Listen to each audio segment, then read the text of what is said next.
Hey, what's up? This is your girl Diamond. How are y'all? Come on, come on. Come on, come on. Come on, come on. It's supper time. Oh, come on, do the harmony. Come on, come on. Come on, come on. Come on, come on. It's supper time. Come on, come on. Come on, come on. Come on, come on. It's supper time.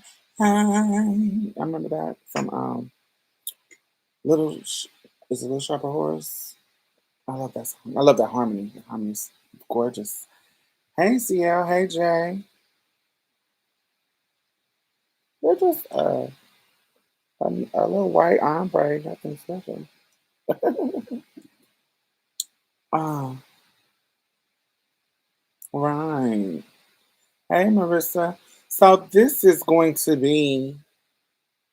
conversation is about, sometimes you want to be like Michelle Obama and take the high road. When they go low, you go high. But sometimes you want to be petty.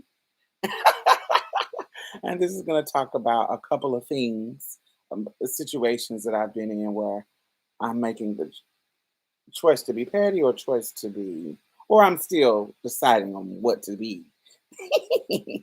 All that kind of stuff. Hello. Thank you, thank you, thank you. I got this from Amazon for $20. I love me an Apple head. Sometimes I want to be a '70s R&B singer, like Johnny Hathaway, baby.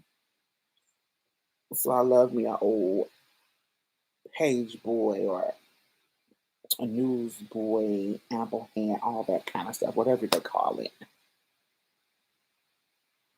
I'm currently dealing with that right now. Are we always dealing with that? To be or not to be petty than a motherfucker? To be or not to be mature and grown or messy and petty? What are you today?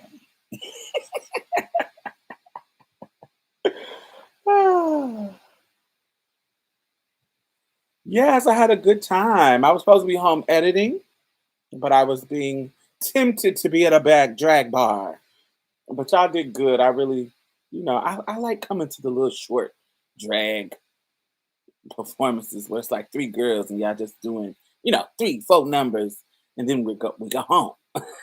I love that part. Sometimes you gotta let the inner child shine. Yes, this little light of mine, I'm gonna let it shine. Oh, this little light of mine, I'm gonna let it shine. This little light of mine, I'm gonna let it shine, let it shine, let it shine, let it shine. Oh yeah. That was that little girl on What's Love Got to Do with It? How she did it. Bright light, bright little light. I'm gonna let it shine. Bright light, bright little light. I'm gonna let it shine. I remember that from the beginning of What Love's Got to Do with It. When that church lady was like, "No, you can't be doing all that juke joint singing here." What she say? All that hooping and hollering and gyrating. I give what I get. Sometimes you got more to lose though. Sometimes you have more. So you get to some if you got something going on um in your life. Sometimes it's you got more to lose when you be petty.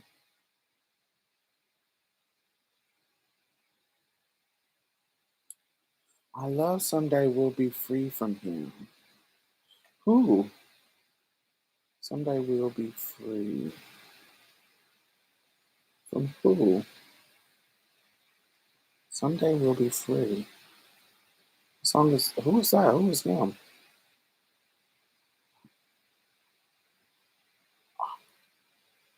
Why did the lady who grabbed her by the ear remind me of Sissy Houston? Because that she was given that energy, that Maddie Moss Clark. Oh, Donny Hathaway, yes. I don't know what's my favorite Donny Hathaway songs. I think my favorite Donny Hathaway songs are the ones with him and Roberta Flack, if I'm to be honest. I don't want to say, isn't there a song about, there's, what's this number about the ghetto? I do like the one about the ghetto. Um, but I think my favorite numbers by him are, my favorite creation by him is Layla Hathaway. But I think my favorite songs by him is the ones he did with Roberta. Hey Camille. Hey everybody that I didn't say hey to.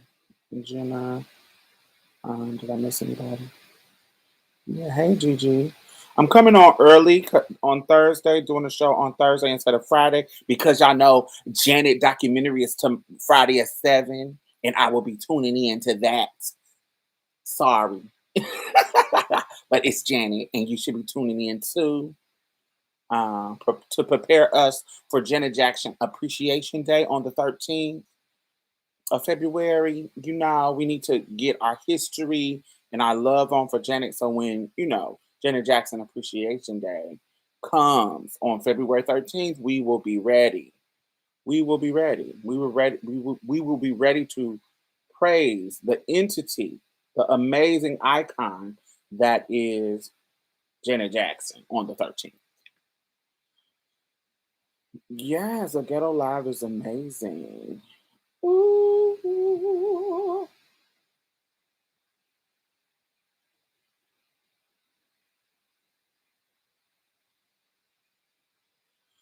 Okay. All right. So, what story do I want to tell first? What's the quickest one? What's the quick one? Okay, I start with it's two stories. One about a trans girl and one about like a high school bully.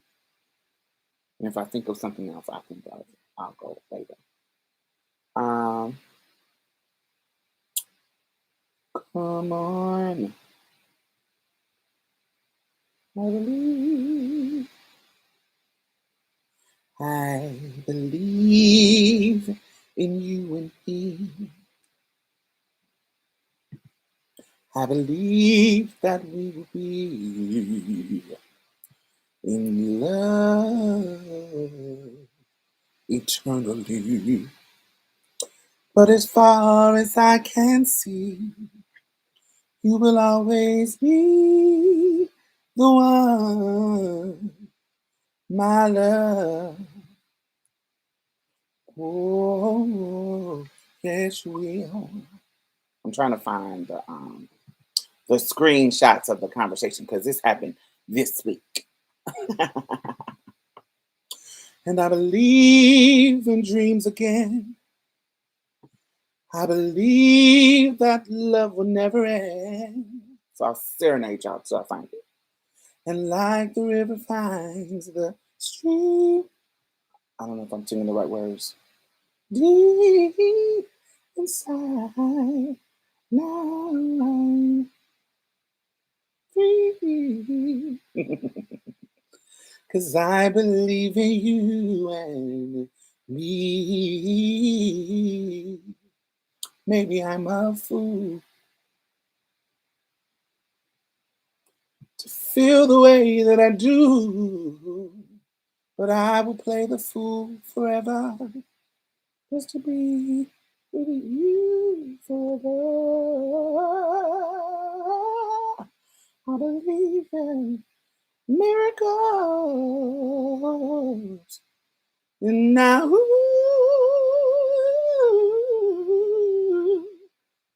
I believe in a miracle. Ah, okay, I found it. All right, so let me take it back. Um, So imagine a young trans woman in high school, you know, she doesn't have all her surge. She doesn't have, enough estrogen running through her body. But she's trying to be the young teenage woman coming of age and go to school, which is what teenagers, high schoolers fucking do. Unharassed, unbothered, just wanting to be herself. And that's what I was doing. The Preacher's Wife soundtrack is super slept on. Mm,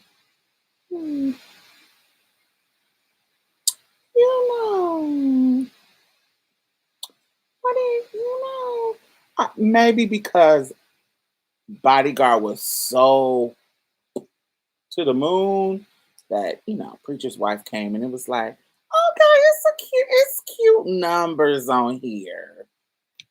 It's cute. It's cute numbers on here. It is Whitney, honey. It's not like, she's not gonna blow the house down. But, it just wasn't giving. It was giving her normal the little gospel stuff, but it wasn't giving me, you know, like Bodyguard.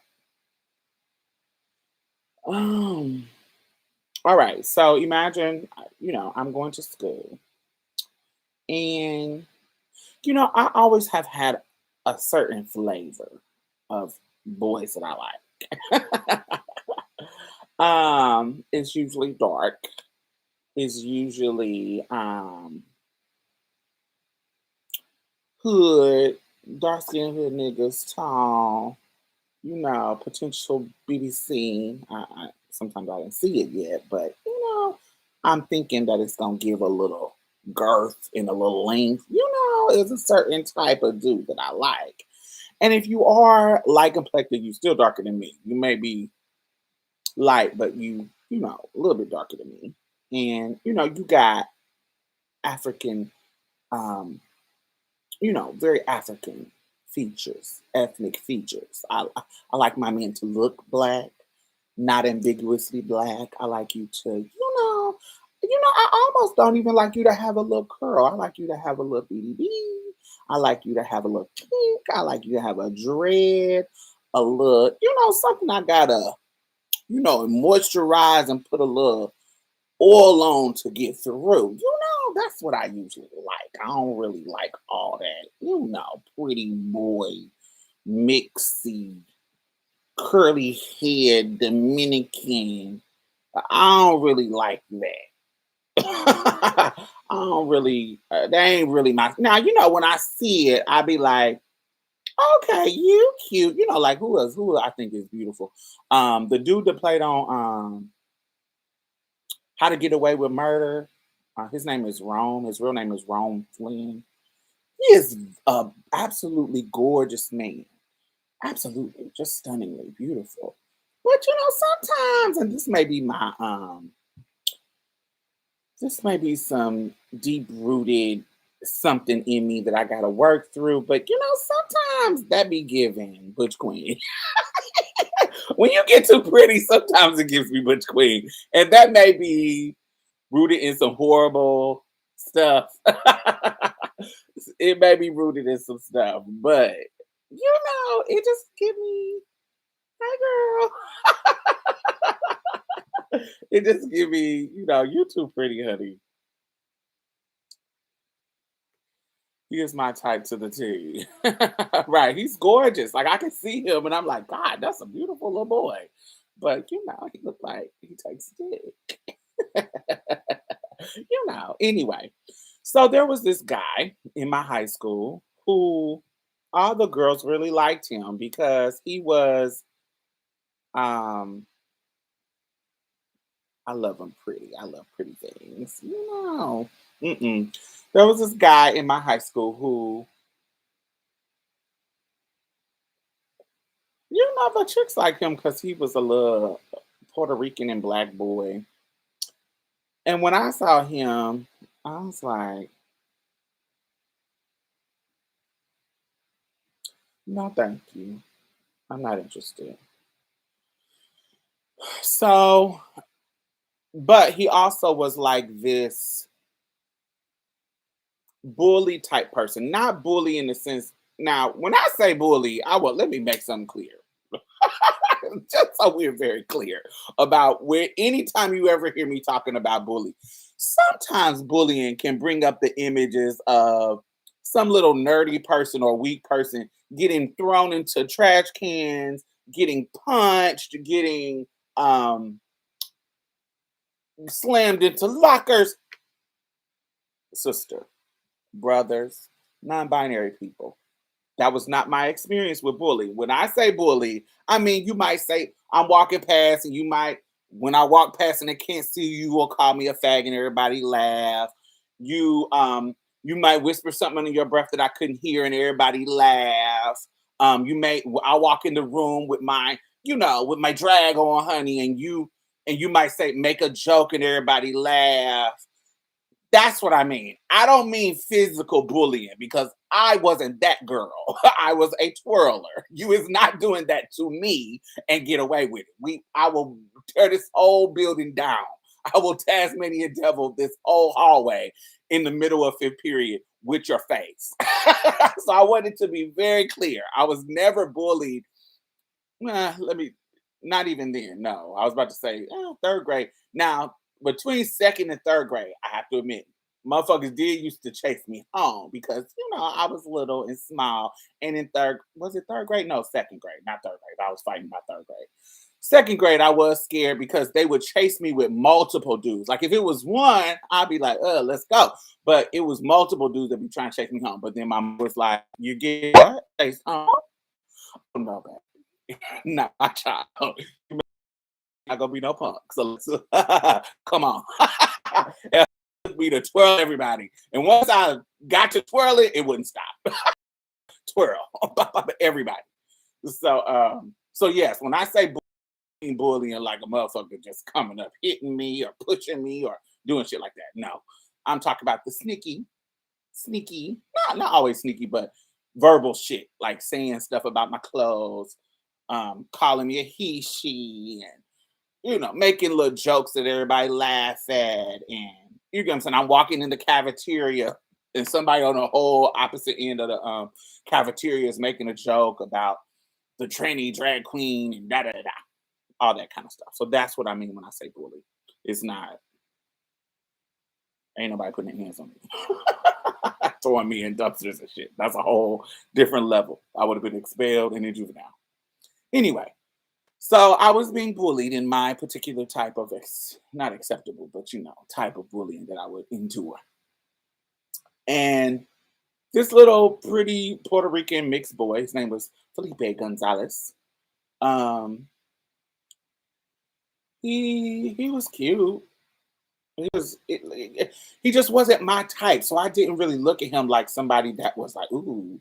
But the girls be talking about him, whatever. But he had this level of bullying that he would say little shit just to get a laugh. And then when you try to confront him, like, nigga, let's throw some hands. I bet you won't say that while I can, you making these fucking jokes, but what's up, nigga? And he would, I don't fight girls. I don't fight girls. I don't fight girls. Shit like that. And I was still in that stage of my youth where I believe that if they hit first, I wouldn't get in trouble. You see what I'm saying? It was the rule. Like my mama made the rule that if they hit you first and you hit them back, when you get home, if you get suspended, I won't whoop you. You gotta let them hit you first. Now, as I got older, I learned that lesson really quick. You don't let a motherfucker hit you first, because that first hit, if you let them get it off, might be the one that can change the tide of whether you win or lose. No. So I started bashing first, quick. And it actually wasn't even a dude that taught me that lesson. It was a girl. Her name was Christy. And I got to fight with her. And I was like, ooh, you ain't supposed to hit girls, because I hadn't really transitioned at the time. And and I was like, you ain't supposed to get hit girls. So because she a girl, I'm gonna let her kind of, I don't know nobody that hit me harder. Or it may have been the first time that I got hit real good. But that motherfucker said, boop! And I was like, oh, wham, wham, wham, wham. So I learned really early, you don't let a bitch get that first hit off on you. You gotta, you gotta get them out the way. So I still was in that mode in high school, trying to grow out of, still growing out of that space where if I'm at school now, if we out in the, not out in the world and not in school, oh, boop, boop, boop, boop, I'm gonna get you. But I was still in that mode, and so I was trying to egg him to go to try to either walk up on me or try to push him to the next level. Was her daddy named Big Chris? No, I don't think so. I don't think so. She lived on 30th in I lived on 30th and Broadway. She lived on 30th and what's the street going west of Broadway before Central, in between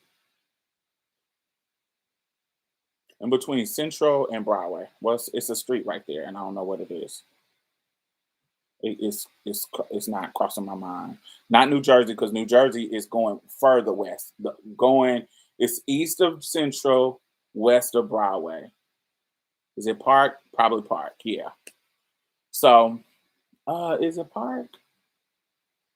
Probably Park. Yeah, it's probably Park. And so, right by that fucking church right there, that Seven Day Adventist church. She lived in like this house right by that park that's right there. Chrissy. But no, her father wasn't. No, her father wasn't that. She had a brother. She had a brother named Chris. No, no, no. Her brother was named Julian. Her brother was named Julian. Her brother was like 18 when I was 13. And when I beat her up, she went and got her 18-year-old brother. And then my mama was like, "Oh no, baby, you 18 years old. You will fight me before you fight my child." And I was like, "I'll fight him. Let's go." But then my mama's boyfriend, who looked like got Scottie Pippen, his name was Carlos. My mama boyfriend was like, "Nah, bro, you 18, you can fight me." So I didn't get to fight her brother. They were trying to catch me though. They were trying to catch me going to the store, all that kind of shit. Anyway, that was a whole nother story. But anyway, I would try to egg him on and to get him to twirl because I knew the logics of twirling by this point. You have, as a straight boy that's bullying me, you have much, much more to lose when it comes to your reputation if I beat you up. If you beat me up, that's what is expected. Like I'm the feminine running around in girl clothes, tight clothes, makeup, mascara. I'm that girl. So they expecting you, the straight masculine boy, to beat me up. So me getting beat up by you doesn't change my status or reputation in the school. They think you're gonna beat me up. But if I beat you up, your whole rank in the school changes. Your whole street credibility, your everything about you changes drastically in these high school streets, in these halls. If I beat you up. So you can't even act tough no more. You can't even get any kind of credit for your hands because you let the butch queen, the drag queen, the she-male, the all of the negative stuff y'all call me, you let that beat you up. So it's the power imbalance when it comes to who can win. You got way more to lose as a you know than me. Him losing to you is social castration. Yes, me losing to you just indicates that I will fight. To me, even if you beat me up, it indicates that, oh, I'm still gonna have to fight this mug. And most people naturally don't want to fight. The energy that it takes to do that, most people don't want to fight unless you're just some traumatic child who, oh, I want to be violent.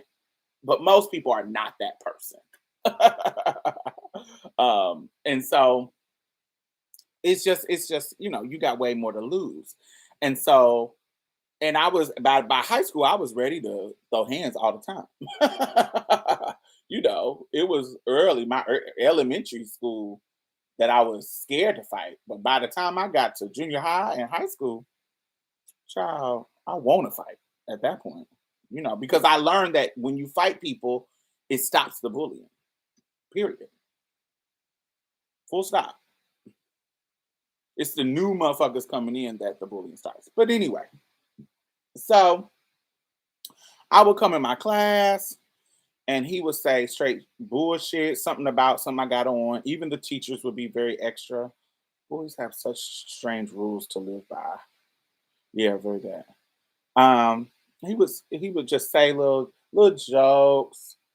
Um, oh Lord, and laughing, making people laugh, little jokes or whatever. So I remember this one time he had said something in gym. So in gym, I think I told you about this a while ago. Me and my best friend Mario, instead of us having to participate in the gym activities, my gym teacher, Coach Craver, um, Coach Craver would made a deal with us that if we cleaned up all the equipment at the end of class every day, he would pass us, which I thought was really kind of nice. Sometimes they be assholes, but I thought it was really kind of nice for him to do. He wouldn't pass us like with an A, but he'll give us a D, and we'll just pass and won't have to take the class again. Once you find out you got the hand, you're always ready. You think that is why the violence enacted on most black trans deaths killed when because of that social castration is so important to men? Hmm. I don't know. I have to chew on that a little bit. I'm not for sure. I think there's an element to that reputation. There's an element to that.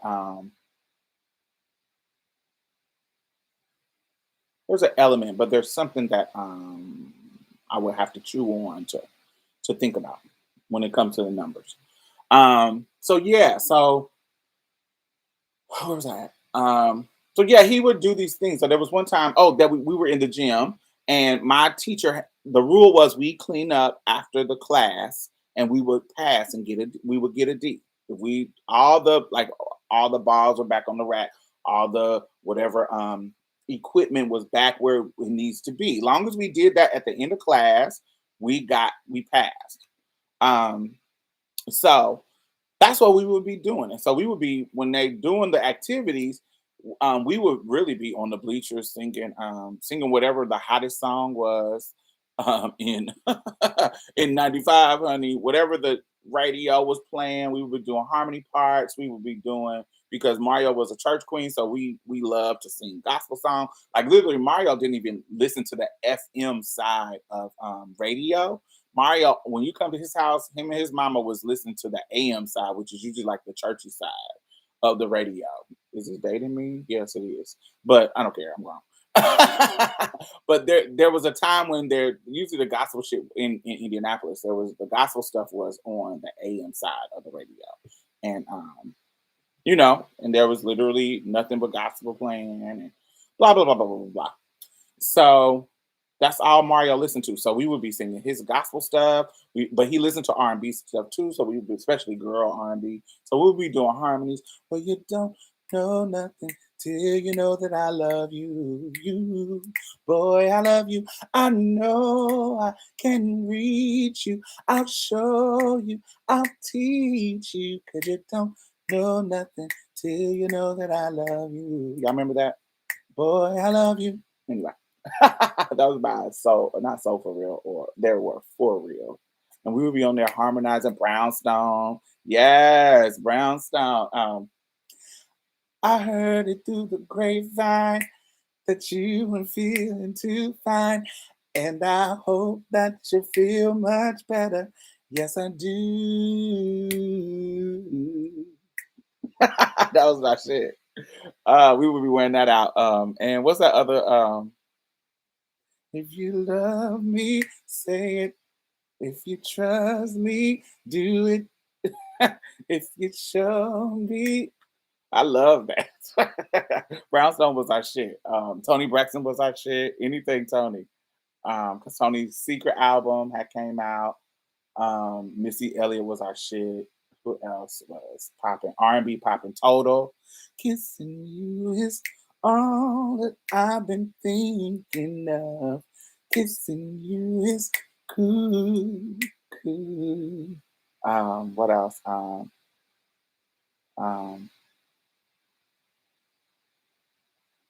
SWV. What was out SWV? I think full as a jazz capacity. Rain down on me. Was In Vogue out back then? In Vogue? Oomba, oomba, oomba, oomba. Why, oh, why must it be this way? Before you can read me, you got to learn how to see me. I said, free your mind. And the rest, 95. What was popping in that? If Vogue didn't have no album in 95, did they? Because that was like 90. Never gonna get it, never gonna get it, never gonna get it, never gonna get it, never gonna get it, never gonna get it, never get it. You say. um, I don't know. Anyway, so yes, we would be in the bleachers doing all of that. Escape was popping. Yes, Escape was popping. Was who can I run to fill this empty space? Who can I run to when I need love? Yes. Yeah, all that was my shit. So we would be doing our cleanup at the end, getting our life, doing what we need to do, bird watching, aka looking at peens in basketball shorts. and and so this one time what would happen is before the um right before the bell.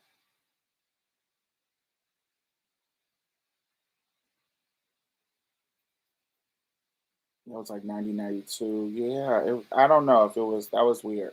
In '95, I don't remember Involved having the album in '95. When was Runaway Love?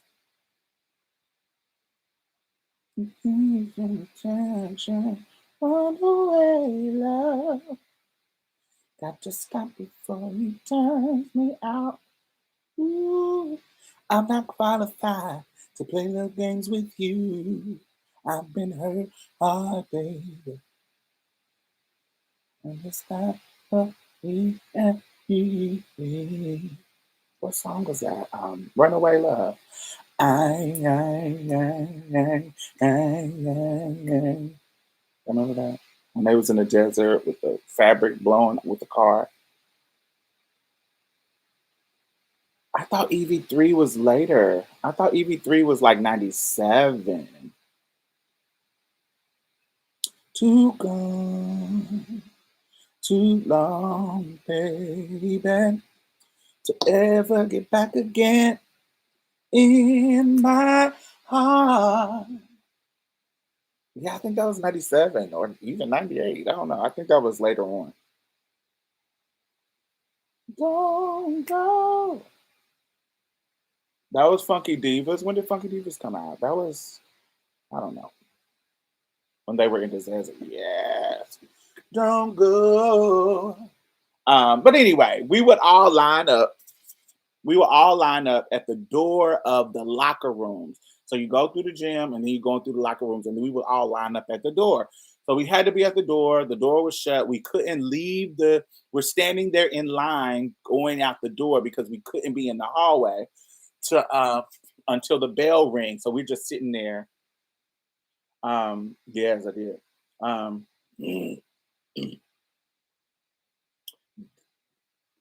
Sitting there till the bell rings and you just kind of sit there until the bell rings. And so we're sitting there, and that's usually when the shady shit will happen because me and Mario will be sitting in that line waiting for the bell ring with the rest of the boys. So instead of them being distracted by playing their sports, we're literally in their face. And so I'm sitting here, I think I had some Dennis Rodmans at the time with some tight jeans and a little top. Um, And you know what I'm saying? So it just was a situation where this is where we would be engaged. So Felipe, the boy, the bully, Felipe said something, and I say, I was like, Felipe, you always got something to say, but you really a hoe because you won't fight me. And he was like, because I don't fight girls. And I was like, but you got so much shit to say every time. But you a hoe ass nigga. You literally, I don't even know why you be all extra because all your daddy is gonna do is come and whoop your ass if you get in trouble. He gonna come and whoop your ass in front of everybody. Because Felipe daddy was like a daddy. If he got in trouble at school, honey, you will hear Felipe getting a whooping in the hallway. His daddy didn't play. His daddy, honey, he was that type of embarrassing daddy. That if you get to you acting a fool at the school, oh, you think, oh, okay, and you know this is back in the 90s, honey. They weren't like now where they call the CPS on you for disciplining your kids. They actually, it was very few daddies that was that active in, I don't want to say active, but you Felipe daddy came up. Usually it's mamas coming up to the school, but Felipe daddy will come up to school, and you would know he had to leave work to come deal with you acting a fool, and he would be loud, and you know his daddy because his daddy is Puerto Rican, and so he speak with that very unique Puerto Rican and black voice, and so you knew it Felipe daddy, and Felipe was bad as hell. So he was always getting in trouble. He was always being fucking extra. And so I was like, all it's gonna do is get your ass whooped. You're gonna get in trouble. And I don't even know why. So I'm using his daddy's embarrassment to kind of push his buttons because I'm trying to get him to fight. And I was like, all you gonna do is get your ass whooped by your daddy. So I don't even know why you be so fucking extra. And then you would be crying like a little bitch. While you talk about I'm a girl, you don't want to be crying like a little bitch because your daddy whooping you. Get the fuck out of here. And so he'll be extra. Then he'll, but he wouldn't go so far to kind of try to push me. And so we just had it just was an ugly relationship where I always wanted to fight him and he always had something to say about me.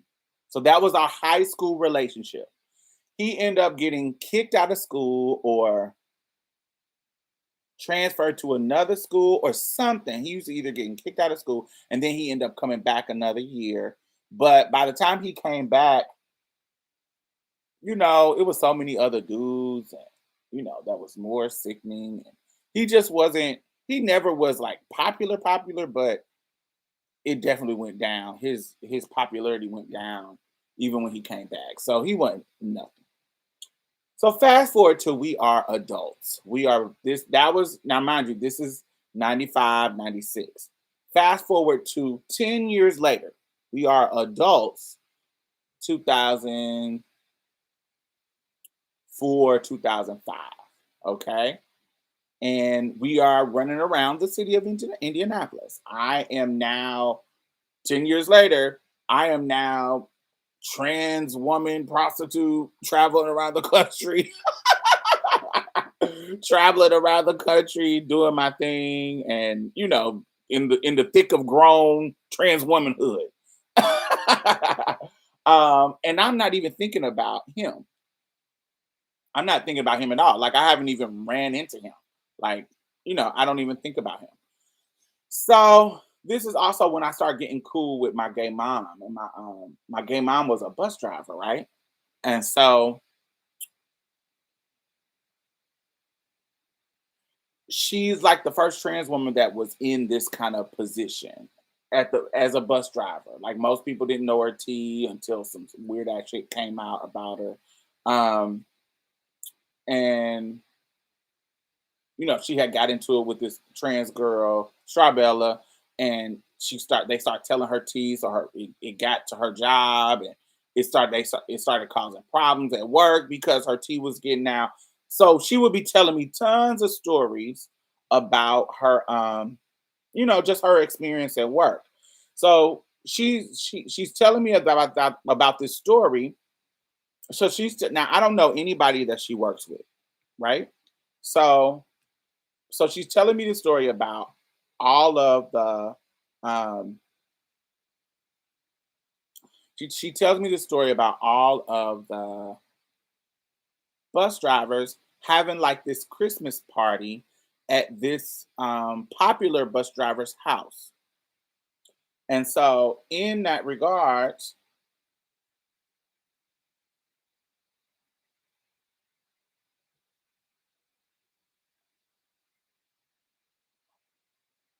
thank you, Will. You are interrupting.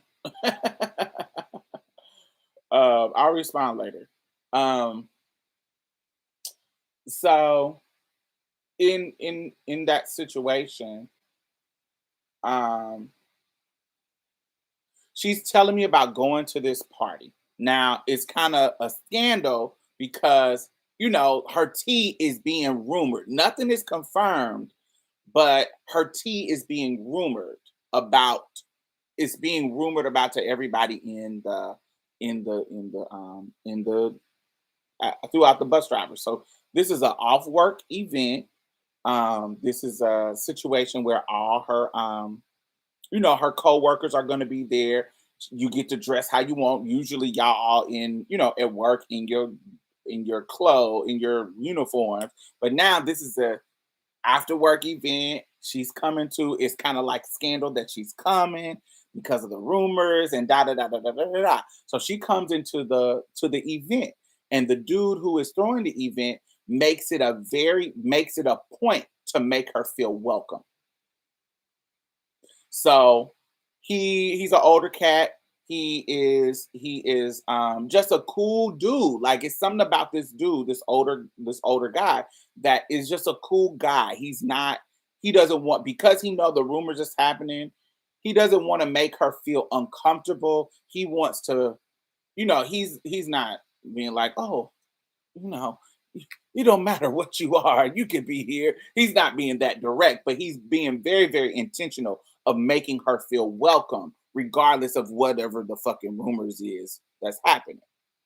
And so she comes in, she's looking fly. She got, she's fish down, pretty fish, doing her thing. So she coming in and she get to show off her body. She get to show because she's coming in as a regular girl. And so she's looking sickening. So the dude who's throwing the party, his son sees her and says, "Damn, she fine." Da da da da da da da. Now, my gay mom, being the slut bucket that she is, honey, she don't mind taking you out to the parking lot and gobbling that dick up real quick, just to cause you fine. So she sees him and she's like, "This motherfucker was fine." And so she takes his son, being the slut that she is, she takes him off in her car and have him. Now, because she does that, the rumor about her gets back to the son of the dude. And it just becomes this talk of the workplace. So me and her are driving, and we're driving to her job because she got to pick up something. I can't remember what she got to do, but she got to pick up something. And she had told me this story. And so when I come to her job with her, she is so inspiring. So when I come to her job with her, we're driving past and we see the dude, the older guy, and his son. And we pull up, the windows are down, and we pull up. And when I see who they are, I said, "Oh, that's Felipe and his daddy from high school 10 years ago." I know them very well because Felipe was always getting in trouble, and the older guy was his daddy and was always coming to school because of Felipe. So I know them by looking at them very, very well. And so in the situation, hey Ran, in the situation when we pull up on them, I was like, "Oh, I know them. That's Felipe and his daddy." And everything comes together because I'm like, wait, I know exactly who this is.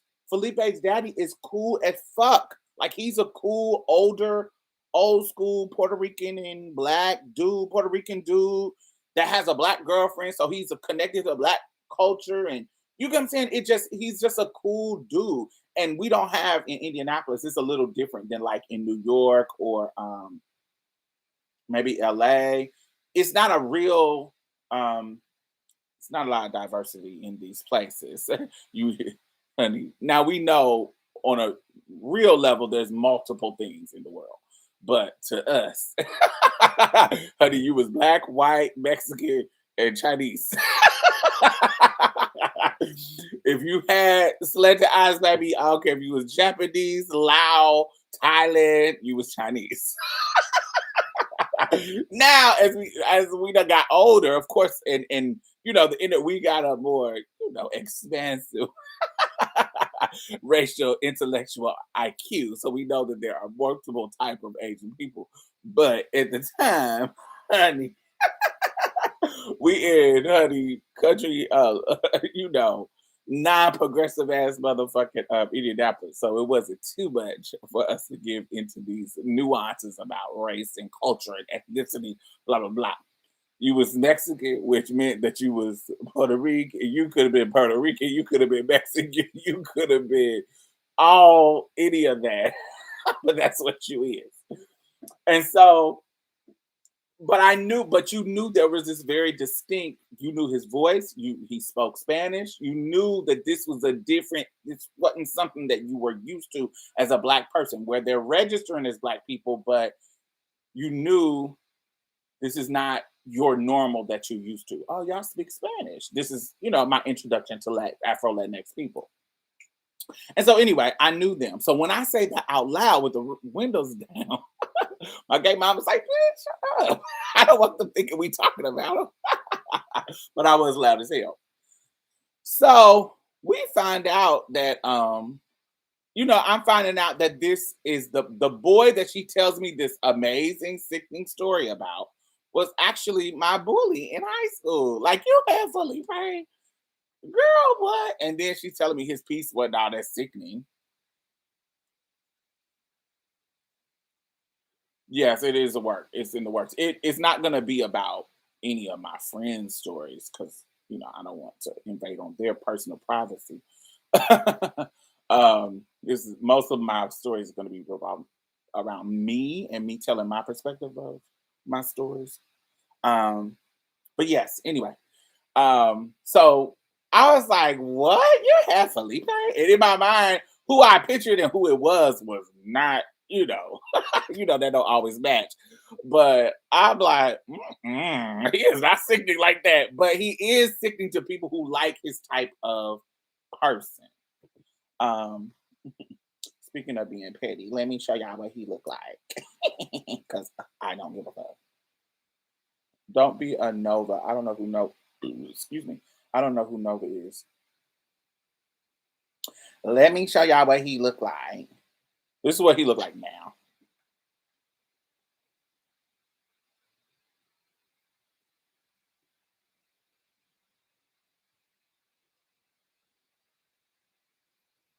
So he cute.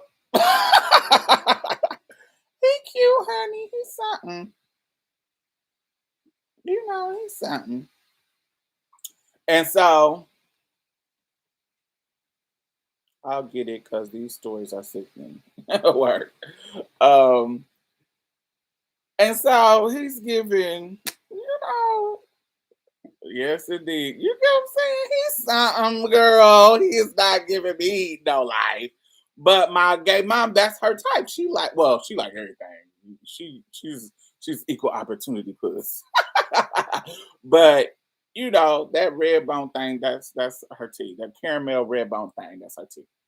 And so, I'm like, oh girl, now that you done told me who it was, it actually ruined my imagination in the story. Like, when she tells me the story, I'm like, oh, she done pulled the cool dudes, the cool older cat's son. Like, I'm like, and he fine. And I'm like, it ruins it for me because now it's one of my bullies. So it ruins the whole story. She always has sickening stories. But I see exactly what you mean. Yeah, he's, you cool. Um, but it ruins the story for me because I have to tell. I'll see what it gives. Yeah. So it ruins the story for me. It ruins the moment. Now when she talks about it, I'm not as excited. I'm like, oh girl, Felipe girl. And you didn't. It's not like she said, oh, and he had a big piece. You saying his piece was average, and girl, what? I was like, yes. And so I'm like, no, this is not giving me what it's supposed to give. So I'm on now Facebook is getting popping. And this is when Facebook was hot, like when it was getting popping, this like in 2010, 2011. People are getting Facebooks and and doing their thing. And it's popping, everybody adding everybody. Facebook switched to where you didn't have to be at school. Um, yeah. Um,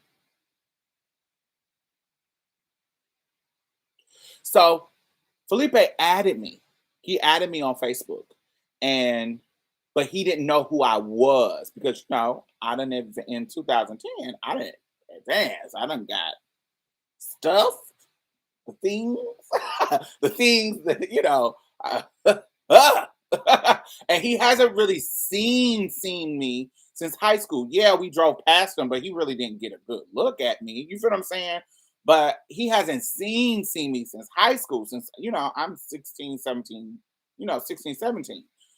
But now, honey, this 2010, 2011, I'm a grown ass woman, honey. I'm, 28, 29. You get what I'm saying? This is where I'm at. So I'm a grown. I'm delayed, but he looks like Dave East when you squint your eyes. Child, he does not look like no Dave East. Dave East is fine. I don't care what type y'all. Dave East is your type. I don't care what type y'all. That's a universal dick right there. Hey, honey, you have Dave East just on GP, nigga. That's a different level of fine. There's some people it don't matter what your type is. I'm your type,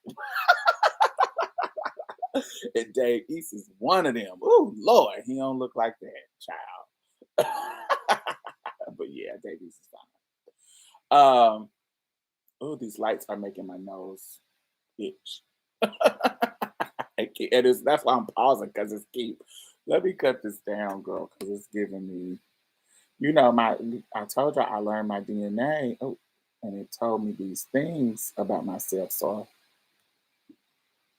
okay, that's better. so so he adds me on Facebook, and he don't know and he don't know it's me. So he slides in my DM, and this is just a rule of thumb. This is just a rule of thumb that I have. If somebody that I know from high school hits me up, I try to get their news before I even discuss any kind of who I was, any type of discussion like that. What that dick looking like? Let me get news, and then we can discuss all the rest. Just because you never know what you can do with somebody news or how it how things turn out. So I always get the news first, and I'm like that with dudes in general. Like before I mention any coins, before I mention any tea, I'm getting them news. I need to see what you got going on because that might change how I maneuver going forward. If your piece is late, I'm like, oh girl, late. But if you got something over there, that changes a lot of things. um So we're exchanging pictures. He sent me pictures. Now I already knew that his piece was late. And so, but I have them just in case. Just in case that whole situation. just in case I got a screenshot and share what I got going on. And so I wasn't living in Indianapolis at this time. I was living in Texas. And he had slid in my DM talking about how attractive I was and blah blah blah blah blah. I'm not 100% sure if he knows who I am or if he doesn't. But then as we go on, I'm like, oh, he doesn't know who I am. And so, once we exchange pictures, I start to tell him who I am. And when he finds out who I am, he's not cool. Not cool. He's not rude or anything. He was like, oh no, my bad. It was very or whatever. So no tea. I At no point in this conversation did I want to have Felipe. Nothing. There's no point in me wanting to have him. Nothing about him I want to have. I'm not attracted to him. He is not my tea. So there's nothing about him that I want to have. My intention of getting his news is to have him for malicious purposes if they ever came up. If they ever came up, that is why. That is it. It's not to have him. So I wasn't tripping about him in his little situation. He's so fine as Method Man on Wu Tang. He's so fine in life as Dave East. In life. Now Dave East is way finer than Method Man. Method Man fine, but Dave East on a whole other level. I think Dave East is gorgeous. Thank you.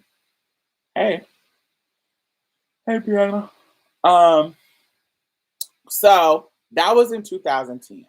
So we in that situation, right, in life. In that situation, he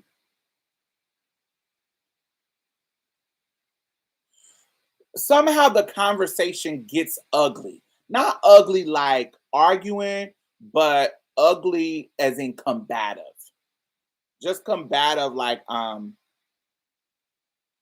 because I had said something about him being a bully in high school and all of this kind of stuff, all that, all that shit.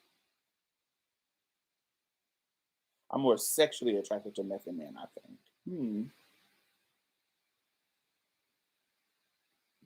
Uh, yeah, I want to have both of them at the same time.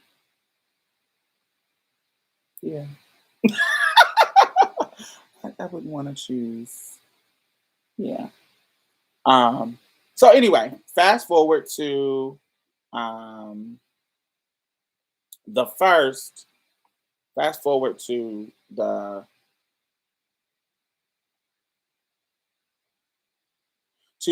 this week. This week I am in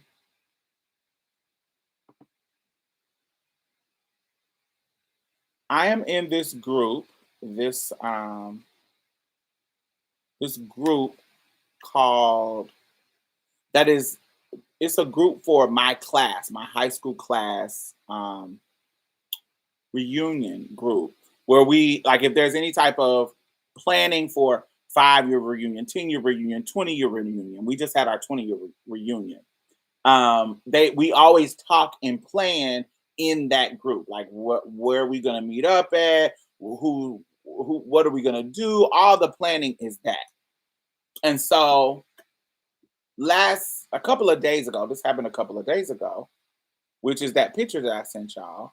He says, anybody remember me freshman and junior year, LOL. And he posted his picture. I laughed at the picture.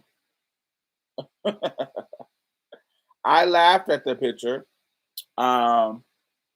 then in the comments, I said, yeah, I remember wanting to fight you, but you never wanted to throw no hands. You said you don't fight girls. Yeah, okay. And I laugh, I'm laughing at the picture. Da, da, da, da, da. I don't know if it's blurry or not. But yes, that's the comment that I put. And His response was, let's see if I can read his response. Um, his response was, I don't remember that being the reason you wanted to fight. But oh well, um, when telling the truth goes wrong. And so I say, yes, because this is one of the moments where I could be mature, but I wanted to be petty in this situation. Because I hold grudges and I haven't really got to wear him out like I wanted to wear him out. But we're in the group of all of our high school people in our class. Hey, Andre. And I say in the comments, I say, yes, let's talk about the truth. Let's talk about, I say, let's talk about the truth. Let's talk about how don't be saying no smart shit about trans women because you messed with a trans woman, my best friend. The one that used to work with your daddy. Let's talk about that truth since we're talking about the truth. Let's talk about the truth that that usually the main bullies, be regular DL niggas. Let's talk about that truth. And then I put the sippy cup meme of my girl sipping her little drink.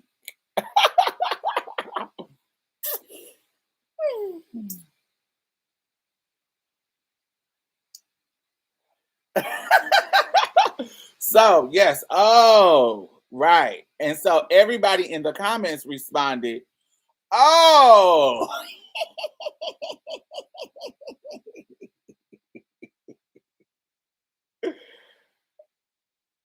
And so one of the moderators in this group, um,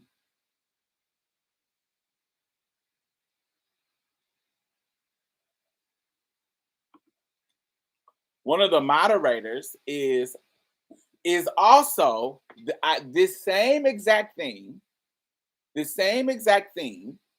that happened that's happening in that moment with Felipe happened maybe like 2012, 13. This dude named Ian Whitfield is a dude named Ian. He too used to be a shitty ass bully, but now y'all grown, y'all mess around. And I know y'all mess around. And I got proof that y'all mess around. So let me share my proof. Why you in here being tough and being extra, making jokes. And it's never I'm just minding my business and they minding their business and I'm doing. No, it's when they got jokes. If y'all doing anti-trans jokes, anti-gay jokes in this group and everybody hee hee hee ha ha ha ha ha. Oh, we hee hee hee hee ha ha ha ha. Well, I want to tell jokes too. Let me tell you my jokes. This is my proof. Of how you get down and you mess around. So how you get what I'm saying? And I think these jokes is funny. I want to get in on the joke too. And so once I start spilling tea, they get mad. And I'm like, but you were just hee hee ha ha ha ha ha at the gay jokes. Why can't I be hee hee hee ha ha ha ha? Why can't I look? It's just jokes. We just joking. We want to laugh with each other. So I don't want you to feel like you're outside of the group laughing at the queer people. You are one of us. We want to laugh with each other because you queer too, my nigga. You may be, more acceptable to the straight people because you got kids and girlfriends now, but you queer, baby. And I know you queer. And here's the proof. I have the screenshots. I literally have saved them from years ago. So for this moment, I intentionally saved them for this moment because I'm petty and I'm shady in that sense. I'm petty as hell. So let's all laugh at these jokes. Let's laugh at the joke that you are a down low ass nigga making jokes about queer people when you're one of us. That is the most hilarious joke. I think that's funny. Don't y'all other cishet people in this group think that's funny?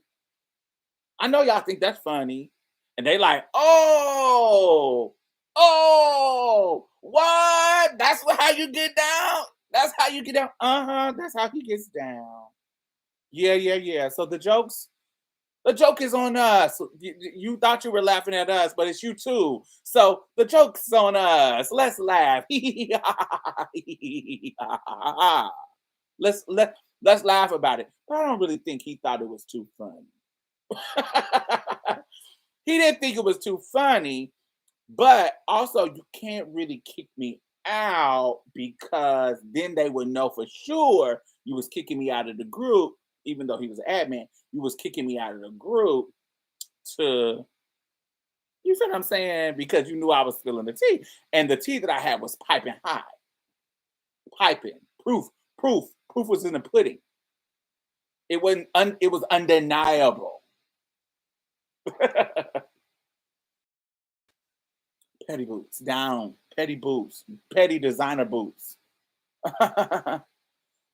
Like when you tell a funny hookup story and the person in the room, and at the end everyone is laughing but the tray, which ends up clocking him. Right. All my tea. So that happened with Ian. So the same exact thing 10 years later, now that we're still in the group because we're in our 20-year anniversary. 1999 was our 20-year anniversary. Um, so here we go. What is it? 22, 23 years after graduation? Oh, bitch getting old. Yeah, and here you go talking about, do y'all remember me from freshman year? We do. I remember wanting to twirl you. And yeah, telling the truth when telling the truth goes wrong, baby. It does. It does. It does. It does. And so that was the moment this week where I decided to be more petty because our situation happened years ago, but I'm a grudge holding bitch. I'm a grudge holding bitch, and that's what happens when bullies. I want to expose you. That's what's gonna happen. So next story. I'm not too mature to be petty sometimes. So now this one is about one of the girls. Hold on, let me read this.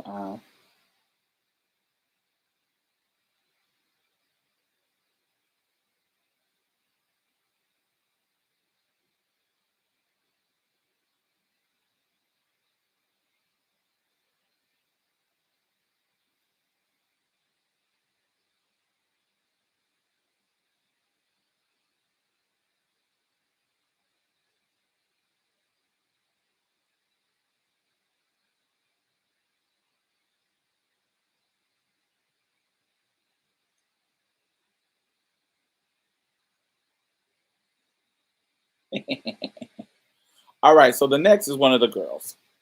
So all right, y'all know I moved to Houston in 2007. This was so there for people who don't know. Um, there was a time, an amazing time in the history of the internet when you could post an ad and you can make tons of money. You could be in the papers. If you were a sex worker, it was just a beautiful time in the country where coins just overflowed. If you had a look, you get what I'm saying? You in a certain city, you put an ad up, you put it on Eros, you put it on Craigslist, you put it on City Vibe, you put it on Backpage. I don't know if Backpage popping back then. I don't know, I can't remember. But definitely Craigslist and Eros and Red Book was a little cute, was cute. What else? Who else? Any kind of logo paper. You put you an ad up, you making you some money. You make beautiful money. They're calling, they got 300, 400, 250, 500. They have everything. They have you ain't nickel and diamond. They ain't talking about all I got is 40. All I got is 60. All I got is it was none of that. Like it is now. Back in the day. It was beautiful. It was beautiful. You call and say, "What's your rate?" My rate is this. Oh, I got that. can I come through? It was no resistance, no nickel and diamond. It was just, this is the motherfucking rate. And they had it. It was beautiful. Those days are gone. Oh, those days are gone. Um, and it really got really, really bad between um like 2008, between late 2007 and 2009. So all of 2008, shit started to happen. Like the laws they start wearing the laws out. You know, FASFA and SEPTA. That was the beginning of these type of antics from the politicians to stop a time to cherish them. But absolutely, it's called the golden age. Henny coins everywhere. Yes, quality of trade back then. It depends on what do you deem better quality. Trade who perform masculinity to its highest peak. Yes, you know, all these non-binary trades, trades that know they're asking you your pronouns. What's your pronouns? Trade that know all the lingo. That wasn't a thing. Now, honey, because of the internet and because of the girls and their progression, we ain't got the good old boys no more. We got the niggas that know all the tea, that know about the ads. They didn't even know about the ads back in the day. They didn't know about hormones. They know if you're on hormones or not. They just didn't. They know about silicone. They know about surgeries. It, trans women used to have mystery and a mystique. Shout out to Valerie Spencer. We had a mystique. We had it just was something about us that you just couldn't put your finger on. Being trans was a mystique. It was a mystery. They couldn't figure it out. They didn't know the teeth. Honey, now, honey, the trade know everything about the girls, the tricks and everything that we got to do. They wouldn't, it just wasn't the same type of men. Y'all dealing with a whole different thing. Am I happy for the progression? Absolutely. Absolutely. I'm happy for the progression. But I do miss a good old 90s hood nigga. No, that don't know nothing about pronouns. They just call you a girl because he see a girl. He just call you she, her, and hers because he sees a woman in front of him. I don't know nothing about that other stuff. The double-edged sword of visibility. Yes, it's a whole different situation. But anyway, so there was a time when all the ads, something was going on with FOSFA and SEPTA. This was when the attack on the internet sex worker sites was really budgeting and starting. Before stuff was passing, they you know what I'm saying, Craigslist was getting sued, just different shit was happening with the sites. And so sometimes they would have there was this change that was happening with the ads where they were like community regulated. So everybody was flagging everybody. You couldn't use certain words. It was a time where we could put videos on our motherfucking ads. There was a video that I have on YouTube that I used to love putting on my motherfucking ads. This is a video where I was in blue um a blue bra and panty set. It's still up. Y'all can check it out and see what it is. I wasn't naked, but you know, I'm being sexy and sensual with D'Angelo playing. So I wasn't nude or anything. But it was sexy enough for you to knew that you knew that I was the girl in the pictures. And it would bring traffic to my YouTube shit. And so early in my strategy of YouTube to get my numbers up, I would do a video where I'm twerking, shaking my ass, something sexy, and then I'll do a political one. And I'll go back and forth where, yeah, this gonna bring, you came for the TNA, but you gonna get this education about the trans community. And you'll hear people like, oh, I found this video, but you really be talking some shit. You be really educating people. That was my strategy in the beginning, and it really did work. Because YouTube was the Wild Wild West. It wasn't all these rules and da da da da da da da. I remember those videos. Yes, y'all know if you from back in the day, you know I used to play some marketing games. Our ads used to give MySpace teas. Right, right. You could put colors, you could put different fonts. It just used to be fire. The girls was marketing, baby. You know, and when you have when you have the videos, when you have professional pictures, when you have all these things, it eliminates some of the bullshit conversations that have to have. They ask them, oh, is the pictures real? Is I'm the girl in the pictures? You know, this is where that phrase that who made it popular? Shauna Brooks. I think Shauna Brooks. Get me wrong, but Shauna Brooks made it popular. But that phrase, it was a conversation that escorts would have or put on the ad with the clients in our culture as sex workers. God, I keep getting hookups. Not going to lie, I wore Mocha Space out. Mocha Space wasn't my tea, but I did like Black Planet and MySpace. So it's all these things I use to escort. I didn't use them as just social network. I use them to prostitute. Honey, you hit me up, I'm sending you my numbers. Now my rates might be different. If I know you hit me up on Black Planet, that's not an escort site. So you might just be hitting me up because you want to hook up, but I'm sending you my rates. I may not be giving you Eros rates, but I'm giving you some rates, nigga. You paying something. You ain't gonna come have this fun without some kind of coins. Trichet, Shayla Stacks. Okay. I don't know them, but if they started it cute, I only heard it from the culture, the community.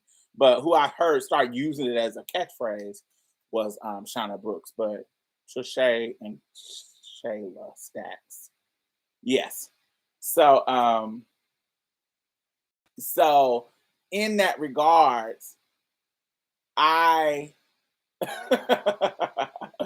I we started to have these issues where the community was flagging everybody. So all your ads used to be flagged. So as soon as you put your ads up, it would flag down because the girls would just be sitting there flagging. And they would take them down. It used to be they wouldn't be able to take them down so fast. But it just got to the point where none of us was making fucking money because the ads wouldn't stay up. Eros was different. Eros, they was about their coins. You pay them your money. Yeah, work Shayla. So you pay them Eros your money, honey, your ad is up. Sometimes a date would flag your ad if you didn't date them. That too. It was so many things. Urban Chat banged on the law. Oh, Urban Chat was a banger. Made tons of money off Urban Chat. It was so love. So yeah, so they was flagging you and all this kind of stuff. So there, when I came to Houston, there was this girl who she was overpumped. She was overpumped and it looked ridiculous to me, if I wanted to be honest. Um, she was a Latinx girl, and the clique of girls that I hung with, we would call her the beaver with the body because she looked like the way as much silicone as her face had. It looked like, and the way her lips was, her face looked like a beaver, but she was super coat, but big old titties, big old hips, just super pumped, super pumped, like very pumped, like deformity type of pumped. And so we would call her a beaver with a body. If you was too real, you was getting flagged. So many things. If you look pretty, it doesn't matter. Everybody getting flagged, flagged. And so it was this weird ass thing that was happening. I was the new girl in the city, and there was this boy who was quite popular with the girls. And he would send me messages on all the sites, whether it be Black Planet, wherever sites that he saw me on, trying to talk to me. I wouldn't talk to him. I would ignore him. I would not send him messages back because I knew he was one of the chasers. I'm not interested. First of all, I'm looking at your pictures and you looking gray. Your skin is looking gray, like you the crypt keeper, and that don't sit well in my spirit. Your skin isn't, and I don't know where that grayness is coming from, but it's not looking healthy. You ain't looking. You looking ashy. You looking real dusty. You looking like a motherfucking Walking Dead extra. That's what you're giving. And it's not attractive. So all of that is not my tea. I'm not interested. Now, mind you, this is my thoughts. I'm telling you my thoughts. I never said this to him, but this is what is given to me. So I'm not interested. You a chaser and you not looking like nothing. All my late, I'm not interested. So when he would hit me up, I wouldn't respond. The first time that I ever respond to him, I'm responding to the point. Like you need a place to stay. That too. I'm responding to him because I feel like if I respond to you and tell you that I'm not interested, you would stop. But because of all these years, I have not responded at all. You may, you get what I'm saying? You may not be taking the hint. So I respond to him and I was like, "Oh, I'm not interested." And he was like, "Why?" And I was like, I'm just not interested. I know a lot of people that know you, and I'm not interested." And he was like, "Oh, well, who you know that I know?" I said, "Honey, enough people. I don't need to say no names, but I know a lot of people you know, and I'm not interested." He's like, "Damn, that's fucked up. You don't know. They don't know nothing about me." Okay. Regardless, it really doesn't matter. it, it's You're hitting me up because apparently you have some interest in me. And so in order for me to be interested, I have to be interested. And I'm telling you, I'm not interested because I know a lot of people that know you, and I'm not interested because of that. So, regardless of how you feel about it, I'm not interested. And he doesn't like how I'm coming at him, knocking on death's door. And so he doesn't like how I'm coming at him. Like I'm not interested. Very clear. I'm not calling him any names. I'm not calling him any names. I'm not calling him I'm just saying, I know a lot of people you know, and I'm not interested. Period. So the next time I see him, we are at this bar. And at the time it's now called Barcode in Houston, but it was called TC's at the time. And this is the bar where all the girls go. Like it's a bunch of chasers in there. It's a small bar, little, you know, um, the fucking Stonewall Inn of Texas. It's real small and bar, good drinks, and it's a little bit different now, but back then it was a little skeevy little motherfucking small little club where all the girls come in and pick up a date or two, and that's just what it was. Little drag show, low production drag show, and just cool, just a little spot. You feel what I'm saying? And so I would come there because this is where all the girls were. So let's tip through and be beat and da da da da. So this one time, the dude was there, and Beaver with a Body was there. Latinx girl that was pump pump pump pump pump. Now mind you, I don't know. I've never met, like, said a word to these people other than him online, but in person I've never spoke to them. I never said anything to people with a body. I never said anything to her. Didn't even really know her name other than her ad name. So I don't know if that's your real name or your ad name, but I don't know what's going on. Nothing about it. Beaver with a Body got a friend, I guess her best friend, who is a black girl, a plus size black girl. Um, and they are They're all outside of the club. Now, I'm standing outside of the club because I think at this time I was smoking. Was I smoking a cigarette? I think I was smoking at this time. I can't remember. Was I smoking? I think I was smoking. And so I was outside smoking. And I'm standing there. And you know how when you hear people talking, you can tell that they are intending for you to hear the conversation. I was cackling at you called that lady with a beaver with a body. um, she, they were. You can tell you can tell that they were talking. They were talking to each other, but they were talking about me and intended for me to hear. Like you can just tell it. Like you can tell the way they're talking. And as a girl who come from the hood, grew up in places where there was messy ass queens, messy ass trans women, those little subtle things I'm able to pick up on. And all I know is in that moment, I felt like her, Beaver with a body, the black girl, and the dude, I felt like they were plotting to jump me.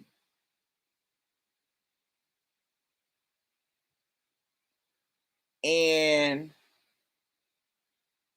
the way the conversation, now mind you, there's no directness, there's no direct way for me to tell y'all how I knew that this was happening because there was things that I heard, but it was not, it just was a vibe. And as somebody who been in these situations, I was picking up on the vibe. So I'm sitting there like, I know these bitches ain't trying to set me up to jump me or whatever. I'm like, hmm, how am I going to be in this situation? What's about to happen in this situation? Like, I'm here. Was I by myself? I know I was either. I think I was by myself. Yeah, I don't know nobody in Houston. All my friends don't live in this city at the time, and so I'm really not with anybody. And I'm like, how am I about to maneuver this situation? But I'm also not a bitch either. I am a twirler. So you definitely ain't gonna make me leave or make me like run or make me anything like that. So what I'm planning is I can't beat up three people. So who's gonna be the one that's gonna get it? That's where my mind is going. And what's around me that I can pick up and bash. Like I'm looking at my surroundings, like what can I, use in this situation to level the playing field. But I want to emphasize that I can't. There is nothing that's really said that I could directly say this is how I knew. But my spirit and gift of discernment picked up that these bitches was trying to jump me, and they were plotting it like they were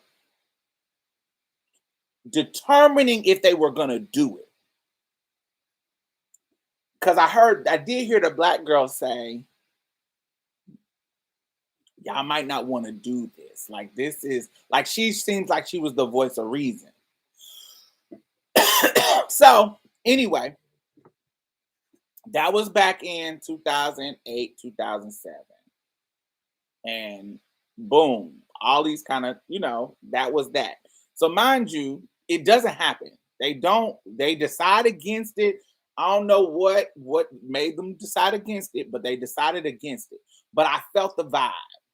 Wasn't I can't never be 100% sure, but I was very 90% sure that these bitches was plotting to jump me.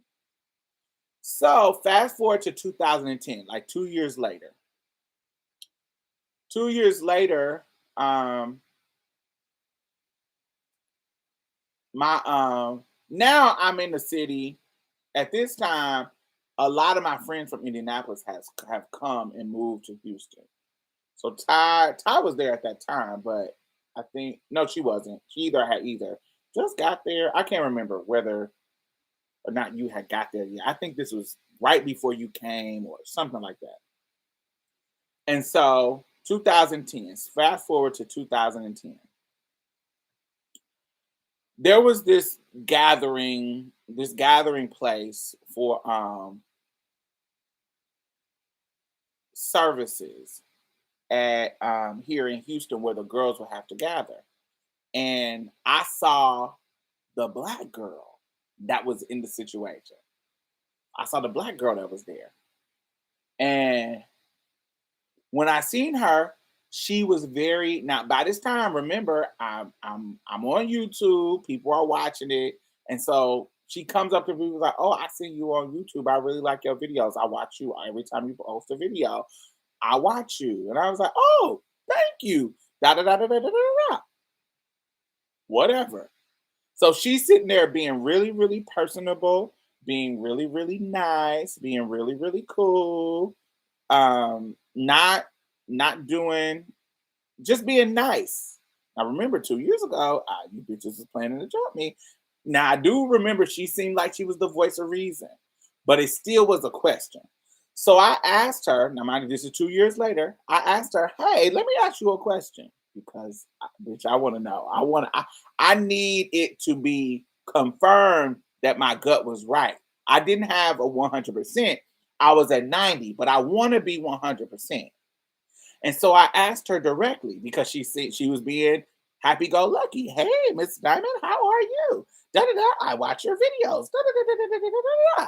So because she's being this kind of nice and friendly girl, okay, let's be nice and friendly and talk about what happened 2 years ago.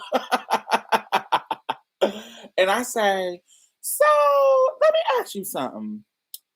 2 years ago, like back in 2008, I saw you and that other girl, the Latina girl with the all the silicone, and excuse me, with all the silicone, and that dude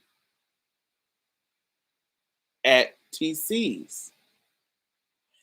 And I was getting a vibe, and I wasn't for sure what that vibe was. And when I started saying that, her response to me took what I felt to 100% because she said, girl, as soon as I said it, she said, girl, that ain't had nothing to do with me. You know what I'm saying, whatever they was trying to plot and do, that ain't had, I wasn't going to have no parts of it. And, it all just kind of fizzled and didn't plan out. So once she didn't say, she knew exactly the night that I was talking about. You know what I'm saying? Because just me mentioning in those situations, she knew exactly the night that I was talking about. And she said, girl, and it had nothing to do with me. So it let me know that my instincts, while I didn't hear anything directly, my spidey senses were on point. And I'm always happy with my spidey senses. Because they have protected me in many situations. It's something about my vibe. I can get the vibe. It just was something. I felt like they were going to. So I asked, I was like, well, yeah, I thought that they were going to jump me. And I thought y'all were going to jump me. And I never was 100% for sure that my instincts was telling me. But what was that about? Like, and she was like, once she said she didn't have anything off, what tipped you off? Were they looking at you while you were talking? No, they were talking to each other, but it's how they were talking. It was like they were talking to each other, but they were talking loud enough for me to hear. Like it's like I really can't explain it. I can't explain it. It was something about because I was just out there smoking and I didn't know these people. You know how you can tell when this is the best, this don't got nothing to do with it, but this is the best way that I can describe it. Have you ever been out and about and you looking good, okay? And you are around a bunch of dudes. And one of the dudes is doing shit You don't know them, but he's doing stuff that you can tell is to get your attention. Is to be an alpha male to get your attention to seem like I'm that nigga. He's doing it to the other dudes that he's around, but it's not for them. It's for you to pay attention to him.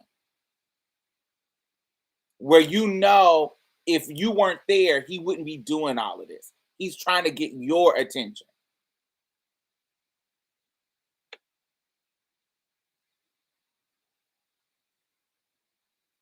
It's like that. That's the best way I can describe it. That's the Ogun spirit into you, child. Could be too. So I knew I felt threatened. I felt something was amiss. Something was afoot, bitch. Peacocking, yes. Like you, and you know it's not for them, it's for you. That's the best way that I can describe it. When they were talking and being all I can tell that that wasn't for each other. It was for me. And when the girl said, "Oh, well, what if girl? What if the girls get you, girl?" And they speaking in code, but it's code that we all fucking use. Girl, what, honey? What if she goop you, girl? You never know. You don't know these girls, honey. They talking in code, but you can catch it. Like I feel like you can catch what's going on, but you're not 100% for sure because I haven't done anything to these people. So I wasn't really for sure why it would be. Only thing that it could have been was like maybe ads. The ads that were getting flagged. She might have thought that I had flagged her ad, or I don't know, because I don't know these girls. I don't know them. Like literally no interaction. Only person who I had interaction with was the boy because was the trade boy, but you know what I'm saying? But it was I'm not interested and now you blocked. It wasn't long engagement. So I wasn't really for sure. But once I seen the girl 2 years later and she said, girl, and as soon as she said that, I knew I was 100% right. And I was like, so what was that about? Now, mind you, in this conversation, I'm in twirl mode. Don't put that past you. Because only reason why I'm mentioning this is because I I'm petty and I need to let it be known because I'm not from here. I don't want you Houston bitches to think I'm some weak ass bitch. So my intention isn't in this conversation. It's not to start a fight, but it's to make a statement that you bitches made the right decision because I was about to let y'all have it. I was about to let you have it. And because we're in this moment, bitch, you're not gonna be doing too much faking with me with this. Oh, I see your videos and da da da da. When 2 years ago you was planning a plot and jump me with your little beaver faced ass, over pumped ass friend. And so, but I want the tea, so I'm keeping it like, oh girl, what was that about? Girl, what was that about? And so when she says it ain't had nothing to do with me, oh girl, I was like, yeah, I'm like, you the black girl. So I thought that I'm saying, and I didn't really know y'all, so I didn't know what was happening, girl. What was that about? So she goes into explaining what it was about. And apparently the boy had lied to her and said all this kind of stuff about okay, so he told her that I told him that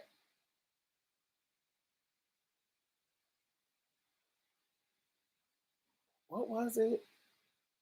Something about them being together and them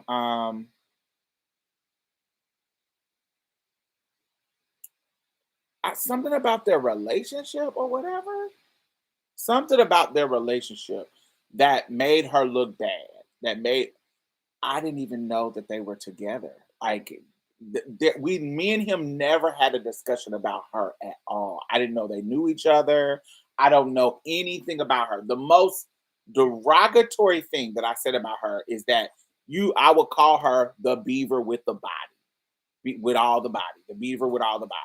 But I would only say that to people who were my friends. So if that got back to her, I would know it was my friends. But that didn't get back to her. That didn't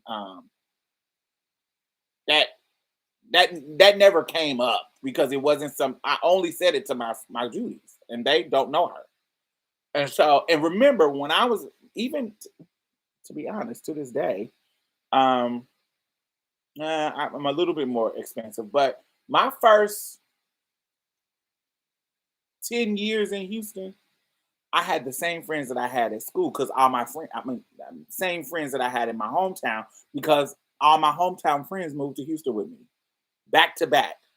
I moved in 2007. Ty moved in 2008. My homegirl, my gay mom moved in 2009. Then another one, our homegirl Vanessa moved in 2010.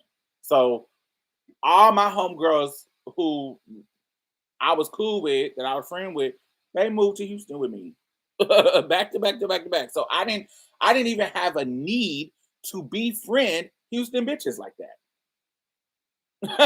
Only one that I got semi close to was Monica Roberts because Monica is a rest in peace, Monica girl. Monica was Monica was an older um Monica wasn't for the streets. She was a fucking school marm, child. Monica maneuvered the world like an older respectability politics woman. Like like a woman from early AKA like early AKA status. Like founders of the AKA, we were navigating the world with respectability. Monica didn't go out to the club. She wasn't a hood girl at all. She was raised by a teacher, educators. You get what I'm saying? So she was not my you know what I'm saying? We not going out and hanging at the club. We ain't doing that. That's not what Monica is an older. She act older. She navigated the world as older. She didn't cuss. She just was not in my type of, I'm hood loud. Not, I won't say loud, but I'm gonna cuss. I'm hood. I'm ratchet. Monica ain't that. Monica classy. Monica a older classy woman. Don't cuss. You never gonna hear Monica loud unless she at a mic at a rally. But that just wasn't Monica was an older. I ain't gonna say that, but I was about to say something that was kind of rude. Yeah, just to give you the mindset, she's like an older woman who don't do nothing, like an older church woman. And so, right before I bop, you want to make sure I'm right. so, so I befriended Monica, but most of my friends was my homegirls from there. So I didn't really make a lot of Houston friends, and so that was what it was. And so when I asked her to explain it to me, she basically said that the trade was trying to influence her to fight me. It wasn't that it was real. It was just he wanted her to fight me. And the black girl clocked it. You were the loudest in the club last night too. So, the white girls over there to the left was loud too. um, oh, and them white butch queens in front of us. So in the situation, she explains to me that the boy was trying to convince her for her to fight me because I was telling lies on her. But he was just telling lies just to get her to fight me because he didn't like the fact that I was not interested in him. This is the motivation. So everything he told her was a lie. But he was trying to get her to fight me. And she was with her friend, so she definitely feeling tough. Like, oh, my friend is here too. So she's feeling tough. She's these bitches this, these bitches that. But the black girl was clocking the black boy and his tea. And that's why she was like, girl, this might not be. What if she pop, girl? Da da da da da. That's what I was clocking. I was clocking the black girl's energy.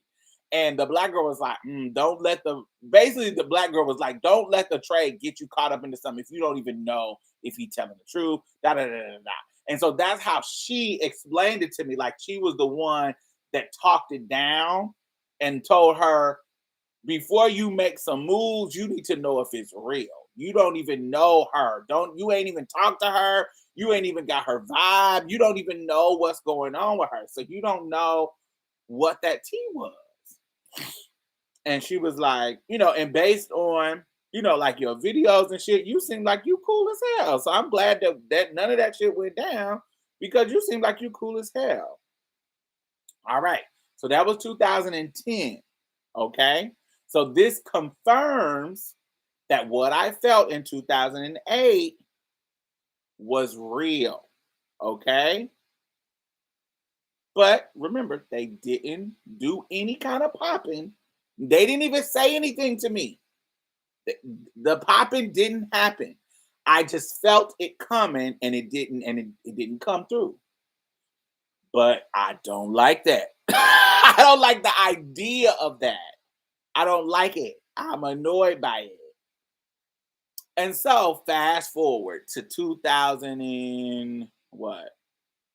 17, 18. No. Let's say 2000 and when did Malaysia Booker pass away? 2016, 17. I don't know. I can't remember. Whatever year Malaysia Booker passed away, that's when a lot of shit was happening. Like it was just a lot of stuff happening in the trans community and that kind of stuff. And I was traveling and BTWI was doing just a lot of shit. And so 2019. So yeah, so it was probably 2018, not when she passed away, but when there was a lot going on. So 2018, there was just a lot of shit happening. It just was a lot of shit. So we were me and Monica was traveling a lot, doing a lot of, organizing work or whatever. And so Beaver with a body. Her name is Angel. I at this time is when I found out her name. She, I would see her on people's posts, like on people's Facebook posts, and I would see her. I'm like, oh, that's Beaver with a body. You know what I'm saying? But I didn't know her name. Never knew her name. But her name is Angel. So I was like, oh, okay. Well, let me, this is old. This is like 2018. So that the confirmation happened in 2010. So I'm way older. I'm past it. Da da da da da. But I'm still not gonna befriend you. I'm not gonna be your Judy. You know what I'm saying? Because we never spoke to each other directly. Never had. So we had an event where we had to do, somebody invited me to a T-Door, Transgender Day of Remembrance. I don't go to T-Doors. I don't really do that. I don't like T-Doors. I think T-Doors was needed back when they were started. But now as somebody who is actively within the work, I don't need to be reminded to remember trans people. That's for cisgender people. Maybe new trans people who want to do that kind of work, who want to get practice speaking in front of people and talk about trans issues. As a trans person who is in it, I don't need to be reminded, so I don't like to go to T-Doors. I just don't like to. So most people in my city knows to not invite me to stuff like that because I'm not coming. But this particular time, I can't remember what made this one different. But she, the girl, I think Dee Dee was throwing it at her church. And so Dee Dee was organizing it. And just for the sake of Dee Dee, because we were real cool at the time. We're not cool no more. She started to, she was doing one. And I was like, okay, well, I'll come. And so I come, and this girl, Angel, people with a body, she has now changed her kind of life around. Change her life around, is that how you say it? since this situation, she has lost a husband. She has lost, I think, her mother, and I think, but she has also gotten out of the business and gotten. She has become like a baker. Like she bakes sickening as decorative cakes and pies, not pies, but like cupcakes that are fucking delicious. So I come to this event and she has catered with her cupcakes and shit. She has catered the tea door. So you come in and she got these sickening ass cakes that are decorated and big and juicy and moist and they just taste delicious. So I don't know that this is her shit, but I'm a foodie, a greedy ass big bitch. And honey, you got some victuals, and they're good. I'm tasting. So I go in there, I grab a little cupcake. I'm like, this is fucking good. But I see her, and because of our past, I'm avoiding. I avoid engagement with her. It's very like no engagement. Like move, go somewhere else. Don't sit down and talk. And that's not my tea. We don't talk. Blah blah blah. So I'm seeing that she's becoming people support her. Like that throughout these years from 15 to now, usually if you go to one of a trans or queer event, she's gonna be there with her cupcakes and it's da da da da da. So it's like a weird moment. So recently we had a moment where she actually came up and talked to me. Like she made it an issue to talk to me. And she was sending me requests on Facebook, like sent me a friend's request that I never accepted. And because, girl, I'm still holding on to that idea that bitch, you was trying to jump me, girl. But we grown in a different space now. So I was like, oh, hmm, what's happening? Like, I, in this situation, do I be petty and hold on to that and be like, girl, or we in a whole we on our activist shit now. You feel what I'm saying? You supporting the movement. You know, we gonna be at events together. Nothing actually happened. So I'm like, girl, do you let that shit go? Or do you have a conversation about it? Like, what was going on with that shit, girl? So recently, when we had an event recently for Transgender Day week, um, I've talked about this before. Who does an amazing transgender week is fucking the organization called the Mahogany Project, led by Vernis McFarlane. Um, Vernis is the one that gave Marsha's Plate this award. Um, in their situation, they do an amazing event. They do like this Dear Marcha event. It's about trans joy. It's not about our deaths. So that's why I love how they do it. There's just tons of events celebrating trans people. Love it, love it, love it, love it, love it. So because they were having an event, of course she catered some of her cupcakes and um, she came to me and said, "Hey, X." Um, she came to me and said, "Girl, who would have thought? Here we are in a whole different place in our lives. Like we grown now. We're like, oh, she's over 40, and I was just turning 40, and she's trying to have this older girl moment, like." Girl, we used to be escorts. We used to be turning dates on Craigslist, and here we are now in whole other business. Now, mind you, in that moment, it could have been a good girl moment, but in my mind, I couldn't help but to think about that night, and so I'm just cordial. I'm cordial. I'm like, yes, yeah, girl. Mm-hmm. Da da da da da. Yeah, true. And I'm kind of leaving it alone. So I go home for the rest of that night and think about it. Like, girl, do you be petty? Do you not be petty?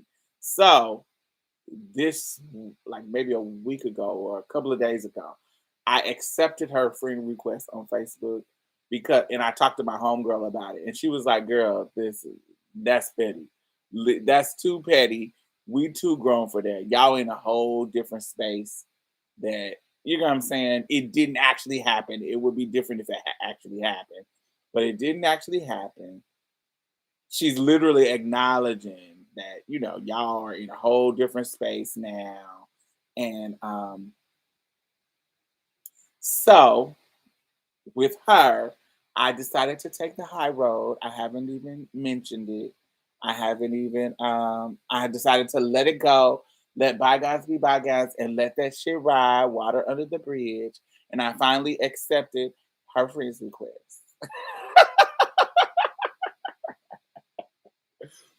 Because in this moment, we are grown.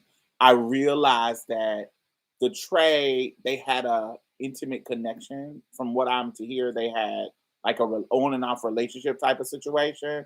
And I knew why he was trying to rile her up. And being that she didn't know me, he had a lot more power over her opinion of me in that moment. And I know how messy trade is, especially trade like that, training chasers and shit like that. They can be real messy trying to pit the girls against each other, particularly if you're not trying to have.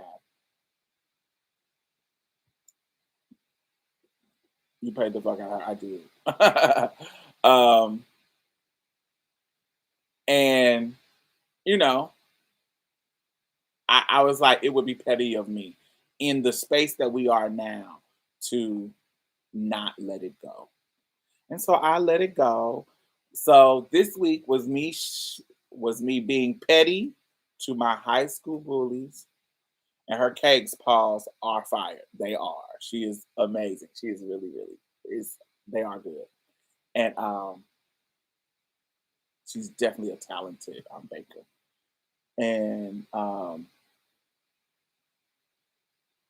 And so it was me continuing being petty with the high school bully, but me gracing and not being petty to a trans girl, a community member, trans woman, community member who might have potentially made a mistake. Did not make a mistake, but it could have got ugly, but it didn't.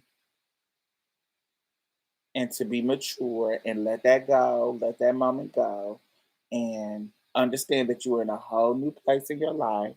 Both of y'all are, and y'all was young, even though we weren't in high school. We was fucking late 20s, early 30s, bitch. But that was a different time. And there was somebody who was instigating the situation. Now he is still looking bad, still looking late. And she has gone through stuff in her own personal life. So have I. And we're just in a different place. So I was able to maturely say, let that shit go and just let bygones be bygones and continue to do this work together. So yeah, I feel like that was growth. Super growth. This Petty is, but this all happened this week. So Petty is still there, but in certain situations, I'm willing to grace and not be petty. Oh, all righty. So what y'all want to talk about? I've told my story. It's been 2 hours. What do y'all want to talk about?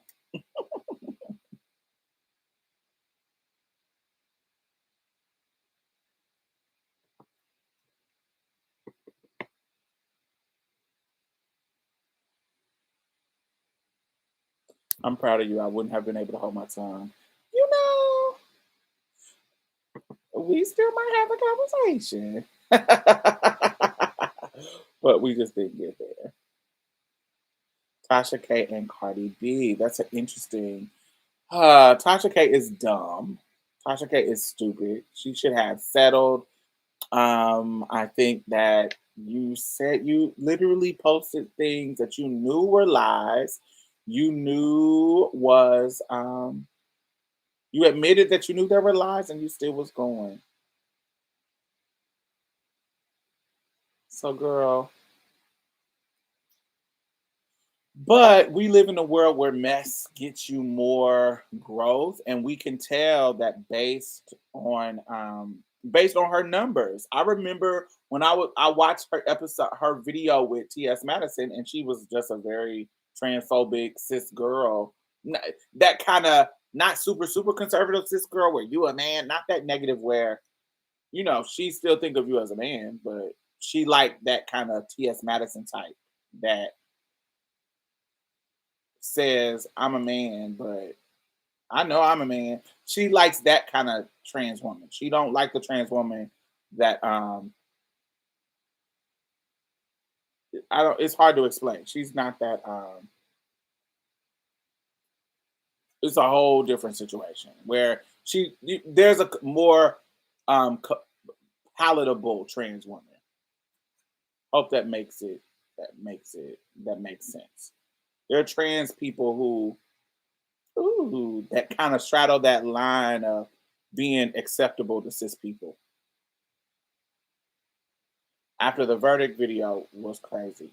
Yeah, it was totally delusional.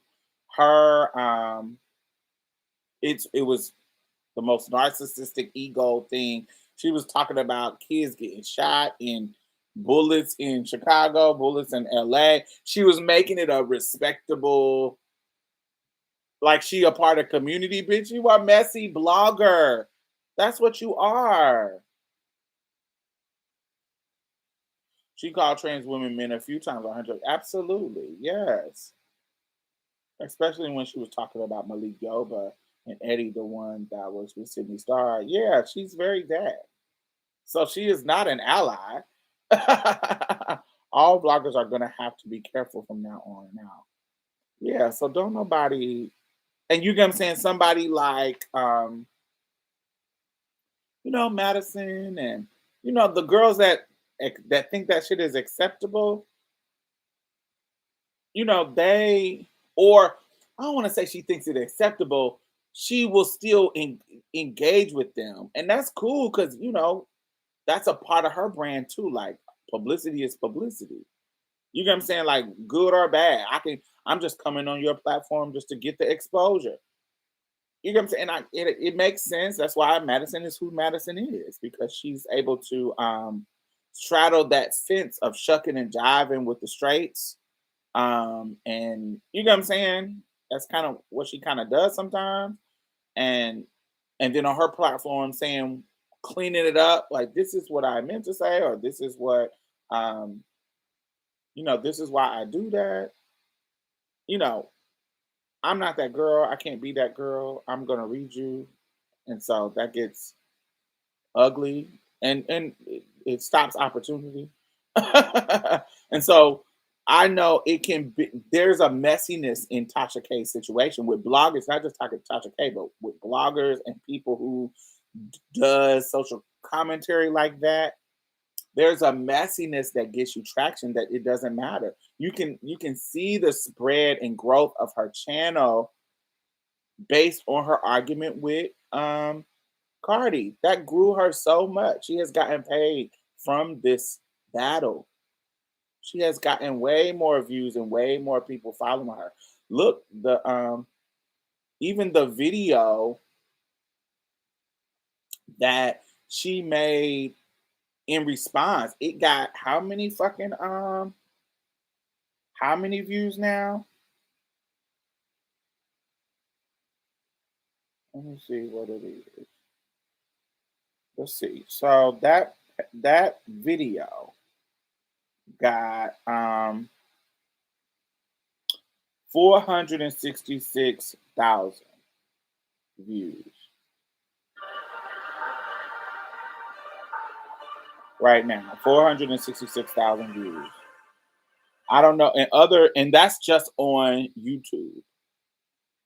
And so let's see.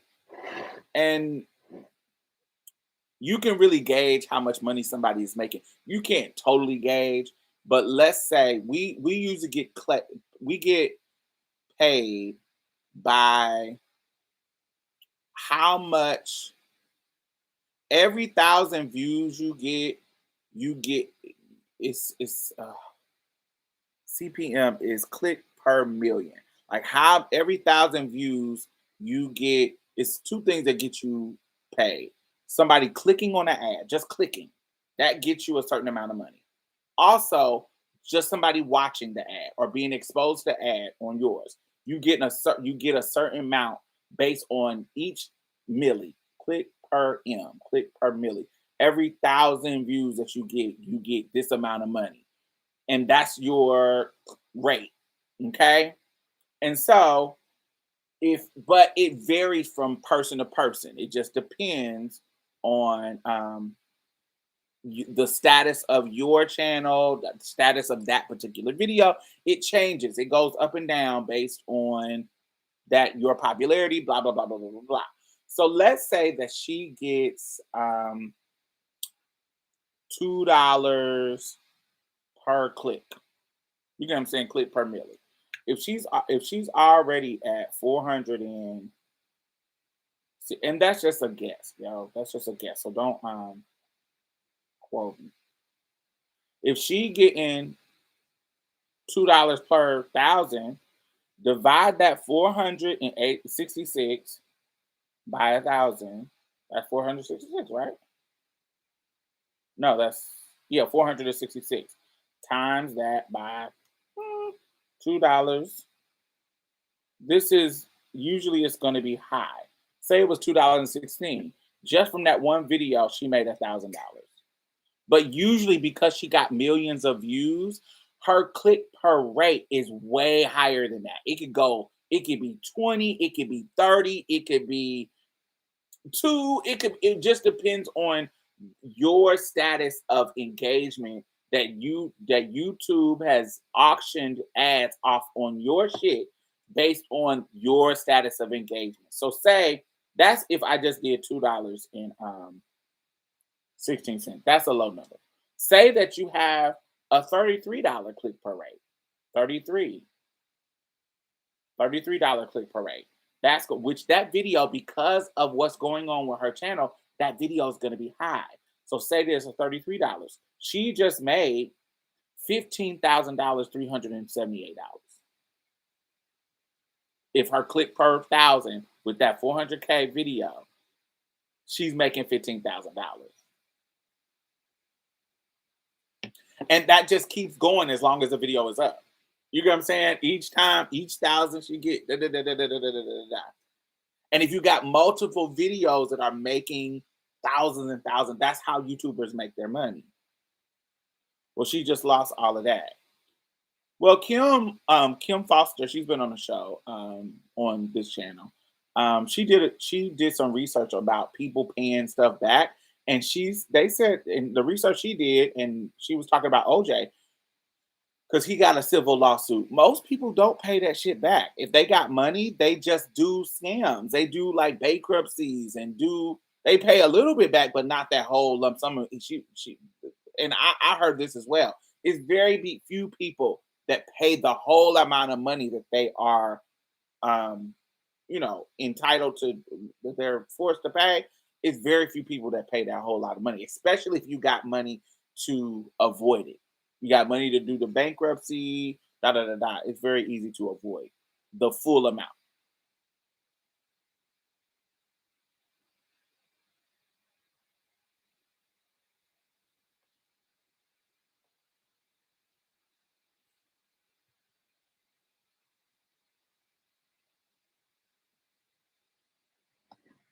Yeah, so I don't know. I think that it's a good thing in my mind. I think that it's a good thing. And my homegirl made a good observation too about this, her being used as an example, and how colorism may not be the main thing. Of course, it's not the main thing. Bitch, you lied. That's the main thing. You're getting this consequences because you lied and harassed this girl. 40 videos of harassing this girl because you were getting paid for the traffic from these videos. But also, based on the precedent that this is particularly setting, we can't erase how colorism played a part in this situation. And people was like, colorism. Well, colorism, just like racism, play a part in everything. It may not be the main thing, but it plays a part. We have a dark-skinned blogger. Think about the other bloggers who've been sued and da da da da. we get the dark skinned black girl blogger against the Afro Latinx black girl. People think Cardi isn't black. On this, Diamond thinks Cardi is black. I think Afro Latinx people are black. I don't think they have Latinx is their culture. They can be black just like they can be white, and so I don't think that Cardi is not black. And so anyway, you can. That's what your heart desires. So I don't have the conversation about whether or not she's black or not. But she is a light-skinned Latinx, Afro Latinx person. And so you can't erase that. That she gets this almost it's 3.8, this $4 million payout to this girl, when in other cases with the white folks, with all the bloggers. You remember when Perez Hilton was getting sued by people. You know what I'm saying? People get sued all the time, but all of a sudden, this dark-skinned black girl blogger, not saying that she was right in any of her situations, she's the one that has to pay almost $4 million to somebody. Now she should have settled. She should have died. But I don't think that that's a coincidence. I think it has something to do with the injustice in our system that always can wear black people out, particularly dark skinned black people. So I thought that was a great commentary.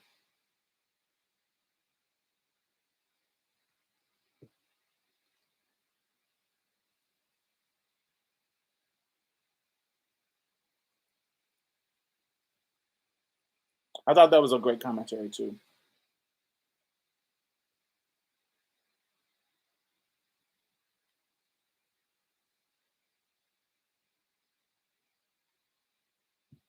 But yeah, you have to be careful. It was about who was dropped off where from the boat. Yeah, we all descendants of slaves. It just depends on where you got dropped off to. So in that regards, I think that this is just a new day for bloggers. Not So Cardi supposedly doesn't want all the money though. What is that about? I think it was just principle for Cardi. I think Cardi was like, "Oh, bitch, it's the principle." We know the aggressiveness of Cardi. This both was an ego thing. Like it was an ego thing with Tasha and an ego thing with Cardi. It was like, oh, all Tasha had to do was delete the videos, but her ego said, "No, I'm gonna battle this." And Cardi was like, "Oh, I got the coins to do it. We gonna take it for a 3 year battle. Cool, let's do it." And I think both of their egos was, let's see how this turns out. It wasn't about the money for Cardi. I don't think it wasn't about the money. It was about, this is the whole principle of the thing, is that you are wrong. You literally lied. So we're gonna go battle it in the court and see who wins. Just just for the principle, I think.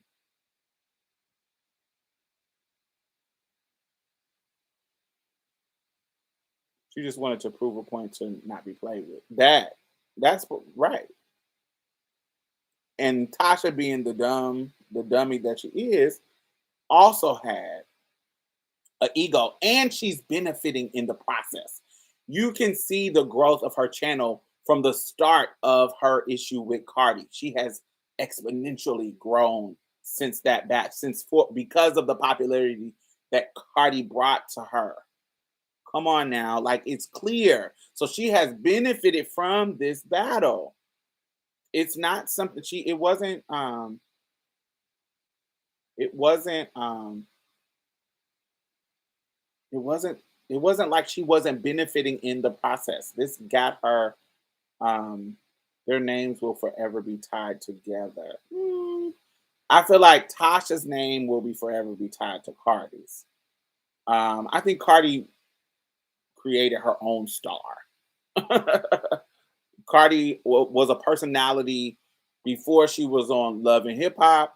She was a personality on Love and Hip Hop. She was a personality when she started her music career that nobody thought was going to be successful, and all of a sudden it did become successful. Um, You get what I'm saying? She has gotten a success on her own. Not without controversy, but with really Cardi B's personality is what makes people like her, to me.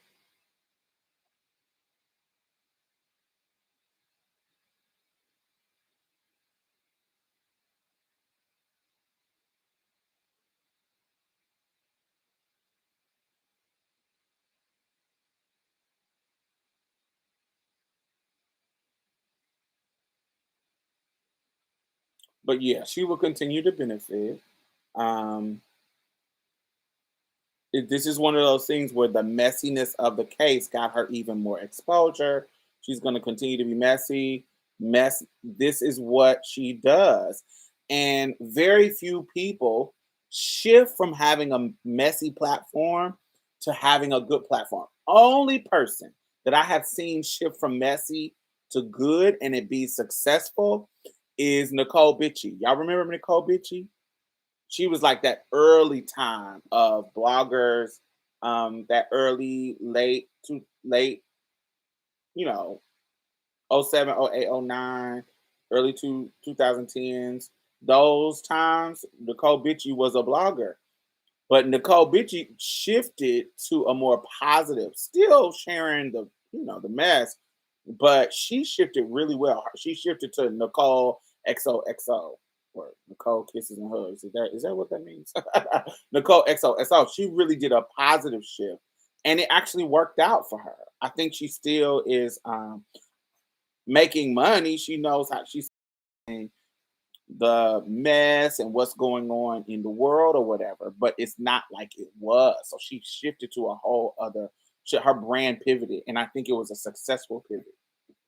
Um, Kim talked about this, and I think that she was wrong. That is Nicole Bitchie. It's not common for you to shift. If most people know you for being messy, they want you to be messy.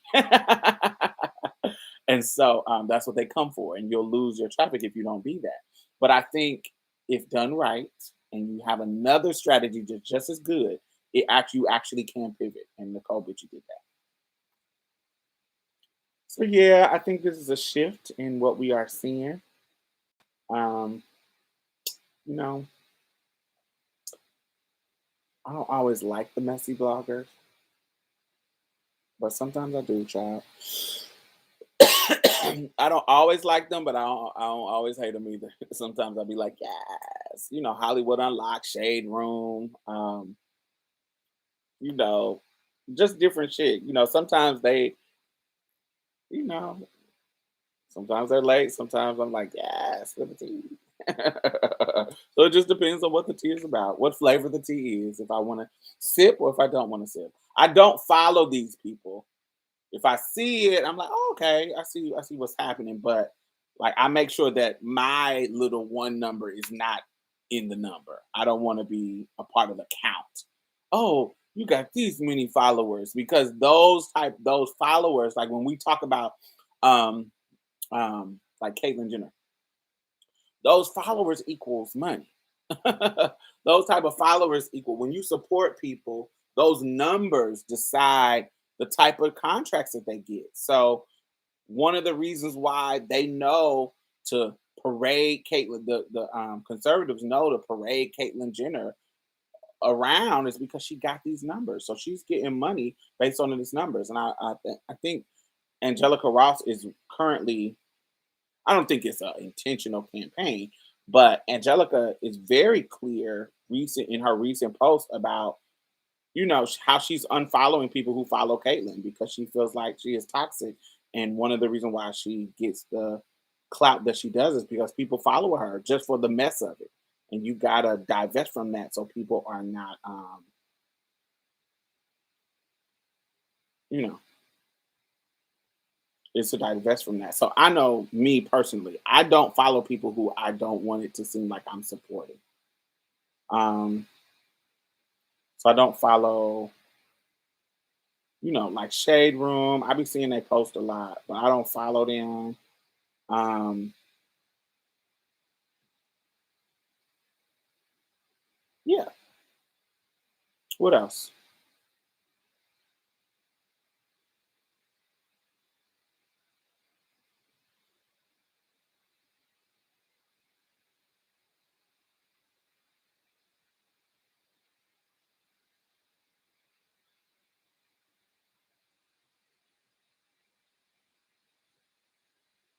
Make sure y'all follow me on Instagram if y'all support.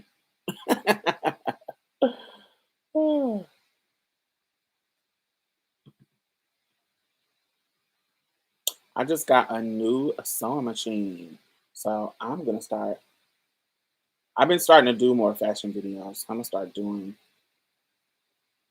some fashion stuff on my Instagram.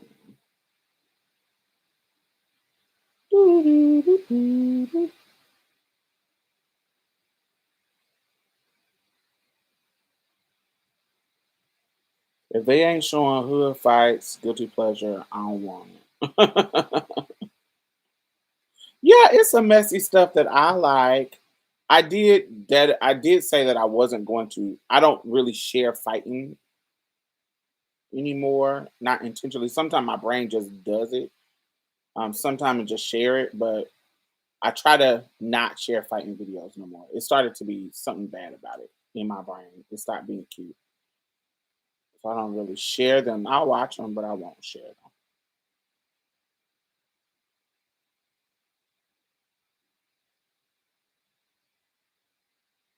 I thought was correct. I would be able. All right, Dominique. She got hands on Twitter. She got hands on Twitter. Who is that? Who is she got hands on Twitter?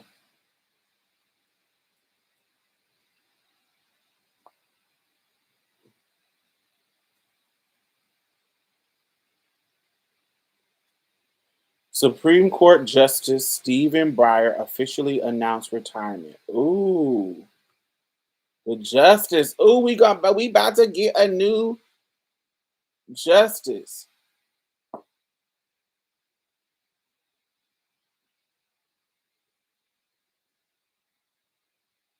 Oh, we about to get a left judge. Yes. I hope it's a black woman. But Biden pledges to nominate first black woman to Supreme Court. Hey, we about to get a black woman Supreme Court justice, and I hope she's young as hell with some good credentials. But I hope she's young. Oh my God! I ain't been following the news because I've been kind of tired today. But oh, I love that. I hope she's young, younger than Amy Coney Barrett. I hope she's young. I mean, we have never had a black woman Supreme Court justice. We haven't. Oh, I wish Brianna was a judge right now. Oh,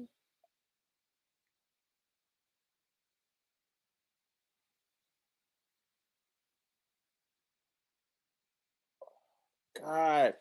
So there's this trans girl that I follow. She's been following me for years, and I befriended her because she is she, she said hell no. um I befriended her because she's so cool, so nice. We met in person and everything. We met at the mall and hung out one time when she was in Houston. And because I sometimes be in the mood and sometimes meet people. But she ended up moving to another state. And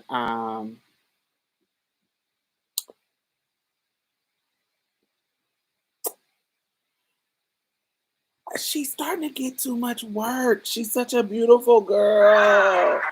She's such a beautiful girl. And she's starting to do too much to her face. And I want her to stop, but I don't know how to tell her.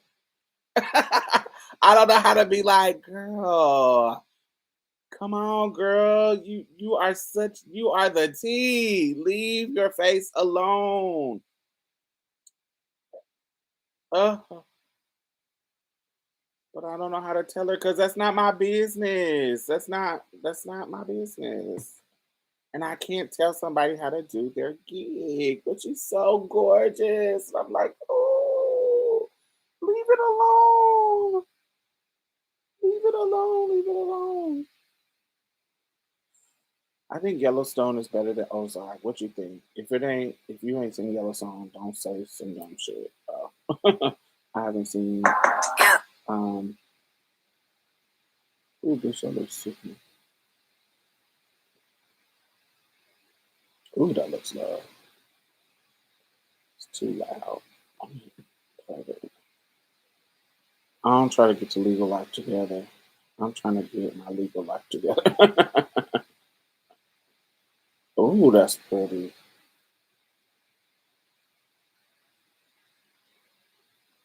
Oh, that's a pretty eye.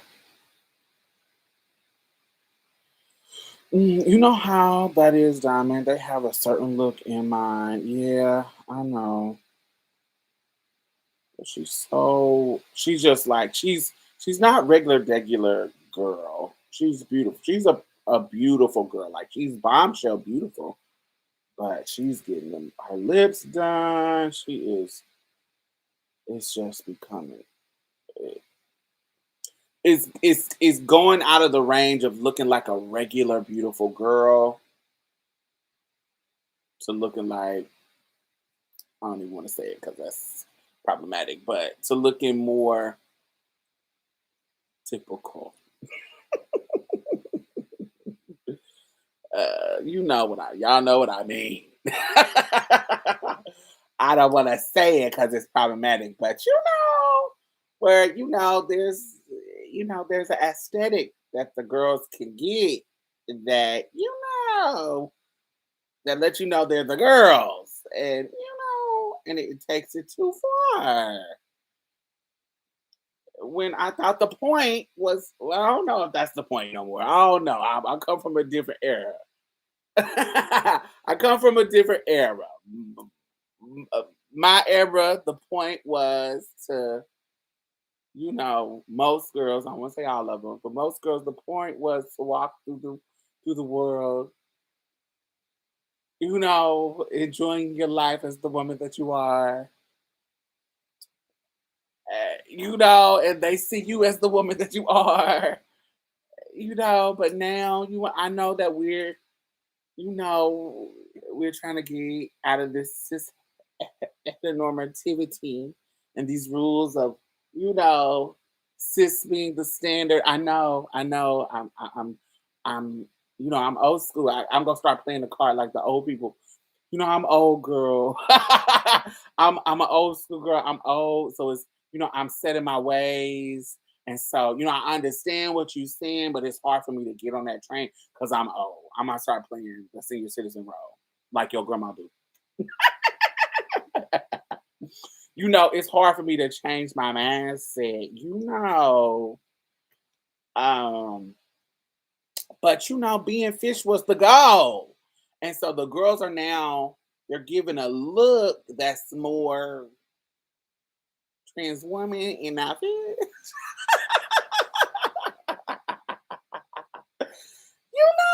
So I want I just want what's best for you based on what you said. You want it, girl, and it's starting to give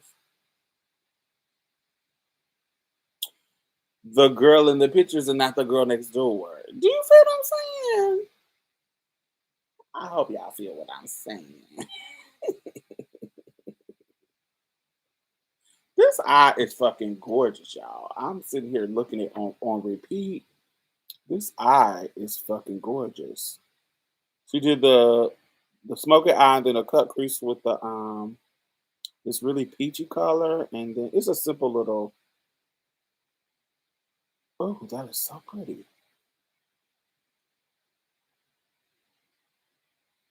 And then she cleaned up the bottom. I love that. That was pretty simple little Erica Andrews eye. That's what it's giving. Erica Andrews drag eye.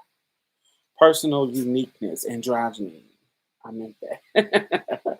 It's giving, it's giving. I'm a trans woman. Hear me roar. Instead of just, I'm just the girl next door. Bars. All right. I don't know how to tell her. Lips and cheeks, right. Erica Dawn. Ain't that Erica? That's an Erica eye. That's a I call it an Andrews eye because what's that other girl? That other Andrews girl to do it? It's an Andrews eye. Andrews drag eye.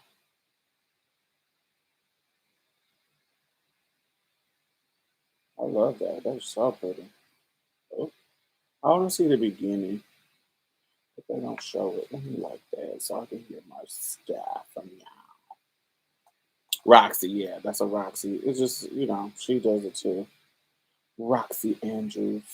I used to delete folks each year who I didn't interact with, but when I became more selective with the folks that accepted their friends, but you can wonder, how did we meet? But girl, just delete people, give an announcement speech. Come on, Tandy Andrews. Oh, you look so cute. Oh, I just be following people just because they cute. Be like, oh my god, you look so sexy. Even you follow butch queens that never will be into you.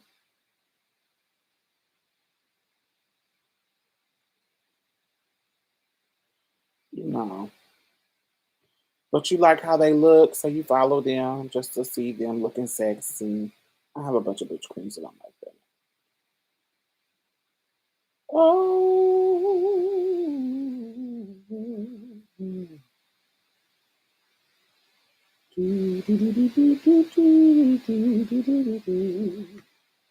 Mm.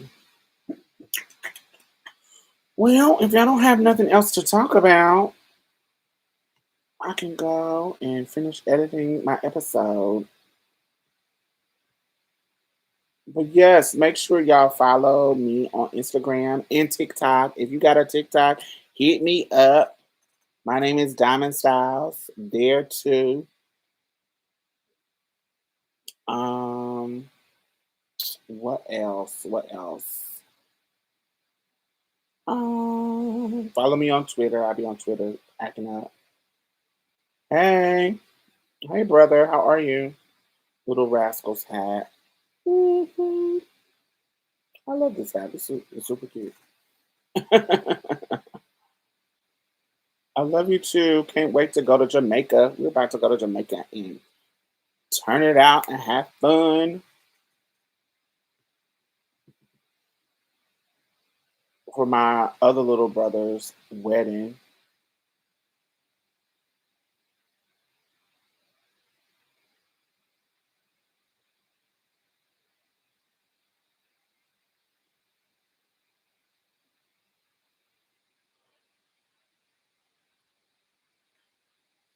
Do you have a good singing voice? I think I do. I think I do. I have music on my channel. I just released 2 songs on my channel. And you can listen to them. I've been putting music on my channel for years, just for the fun of it. I'm not trying to be a celebrity singer, but I do share my talents whenever I feel, whenever the wind blows in that direction. But yes, I think I have a nice voice. Decent. I'm not Whitney Houston. But I can hold a tune, baby, better than the average. I think. How about you?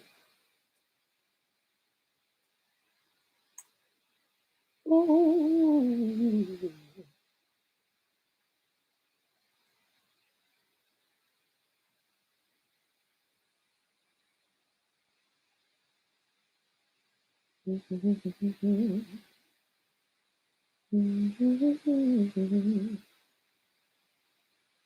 What else did I want to talk about? Um, mm, mm. Hey Van, how are you? Ancestry Wall getting spooky. How's it getting spooky?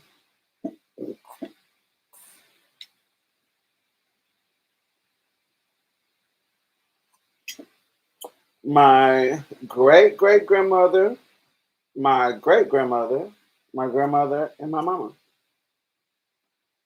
This is the matriarch. Mama Eula, Earlene, great grandma, Pauline, and Deanna. Eula, Eula May, Willie Mae, Pauline, and Deanna. Child, you can sing. I can't wait for our songs to come out. Yes, I gotta mix it. It should be sometime over the weekend. I'm thinking it's Sunday. I think. I think it's Sunday. What you doing? The video that I'm editing now is me and Never Ending Nina. It will be out tonight on Marsha's Play. If you are following the podcast, you will hear it. The video will be up probably Friday. Tomorrow.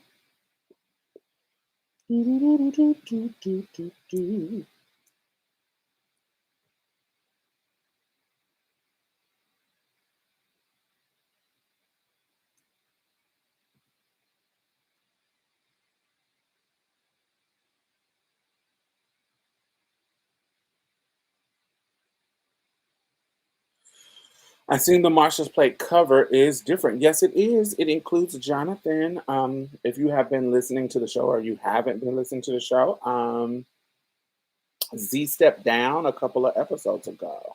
So we have a new masculine energy, Jonathan. And yeah, he's great. I know my other sister had to use auto tune. She didn't sing, she rapped, nigga.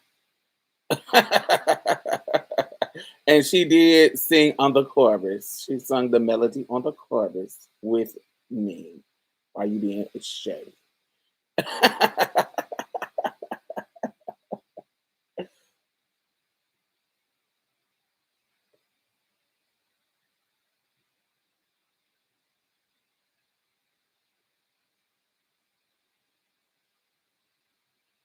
Thank you, Blade. Thank you so much. Now y'all know with these super chats, y'all can ask me a question. Sometimes people use their super chats to ask questions. You don't have to if you just want to give me a cute tip. I appreciate it. Thank you.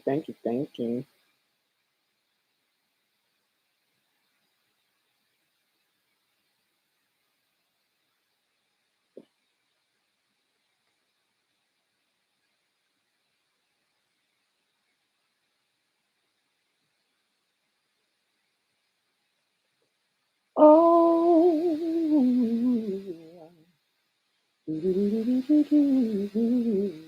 Do these lives feature Raven sometimes? They do not feature Raven, but Raven do. If he, I always call her she because Raven's such a girly name. But if he got to use the bathroom, um, he does. Raven, Raven, Raven, come here, come here, come here. Say hi. Mwah. What are you doing? High five.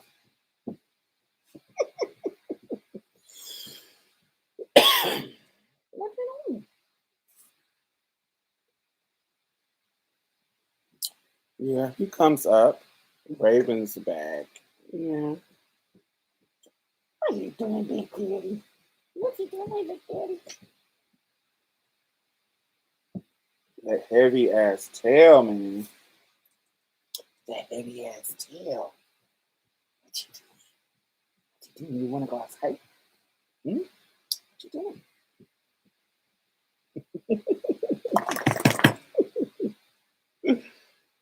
Such a sweetie pie. Well, he tips through sometimes, you know.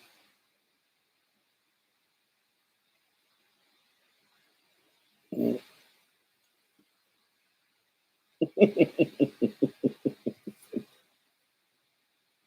Get that out of your mouth. Leave that alone. Hmm. Hmm. Yeah. Yeah. Yeah.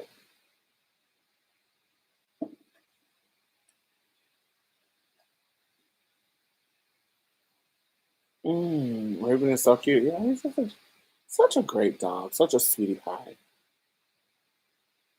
He's been getting hard headed lately. Honey, you tell him. And when you take him outside and you check the thing, his thing is big though, huh? Who is commenting on stuff about somebody's thing being big?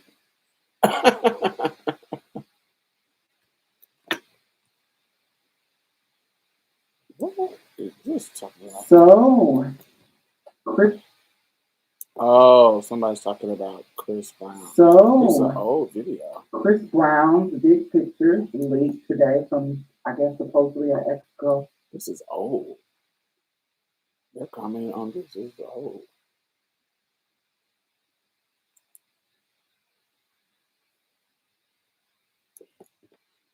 People be commenting on shit that I'm like, God, I don't even remember this video. Remember when Chris Brown's dick pictures leaked? They're commenting on that.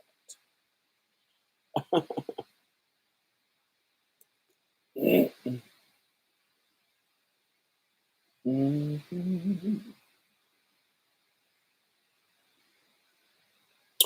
But yes, y'all. All right.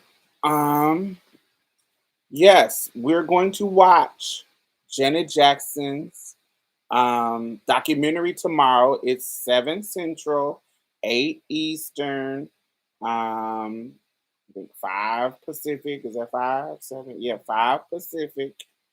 So we're all gonna watch that, and when it's over, we're gonna come back on live and talk about it. All right? Tomorrow. So I will see y'all tomorrow. Bye.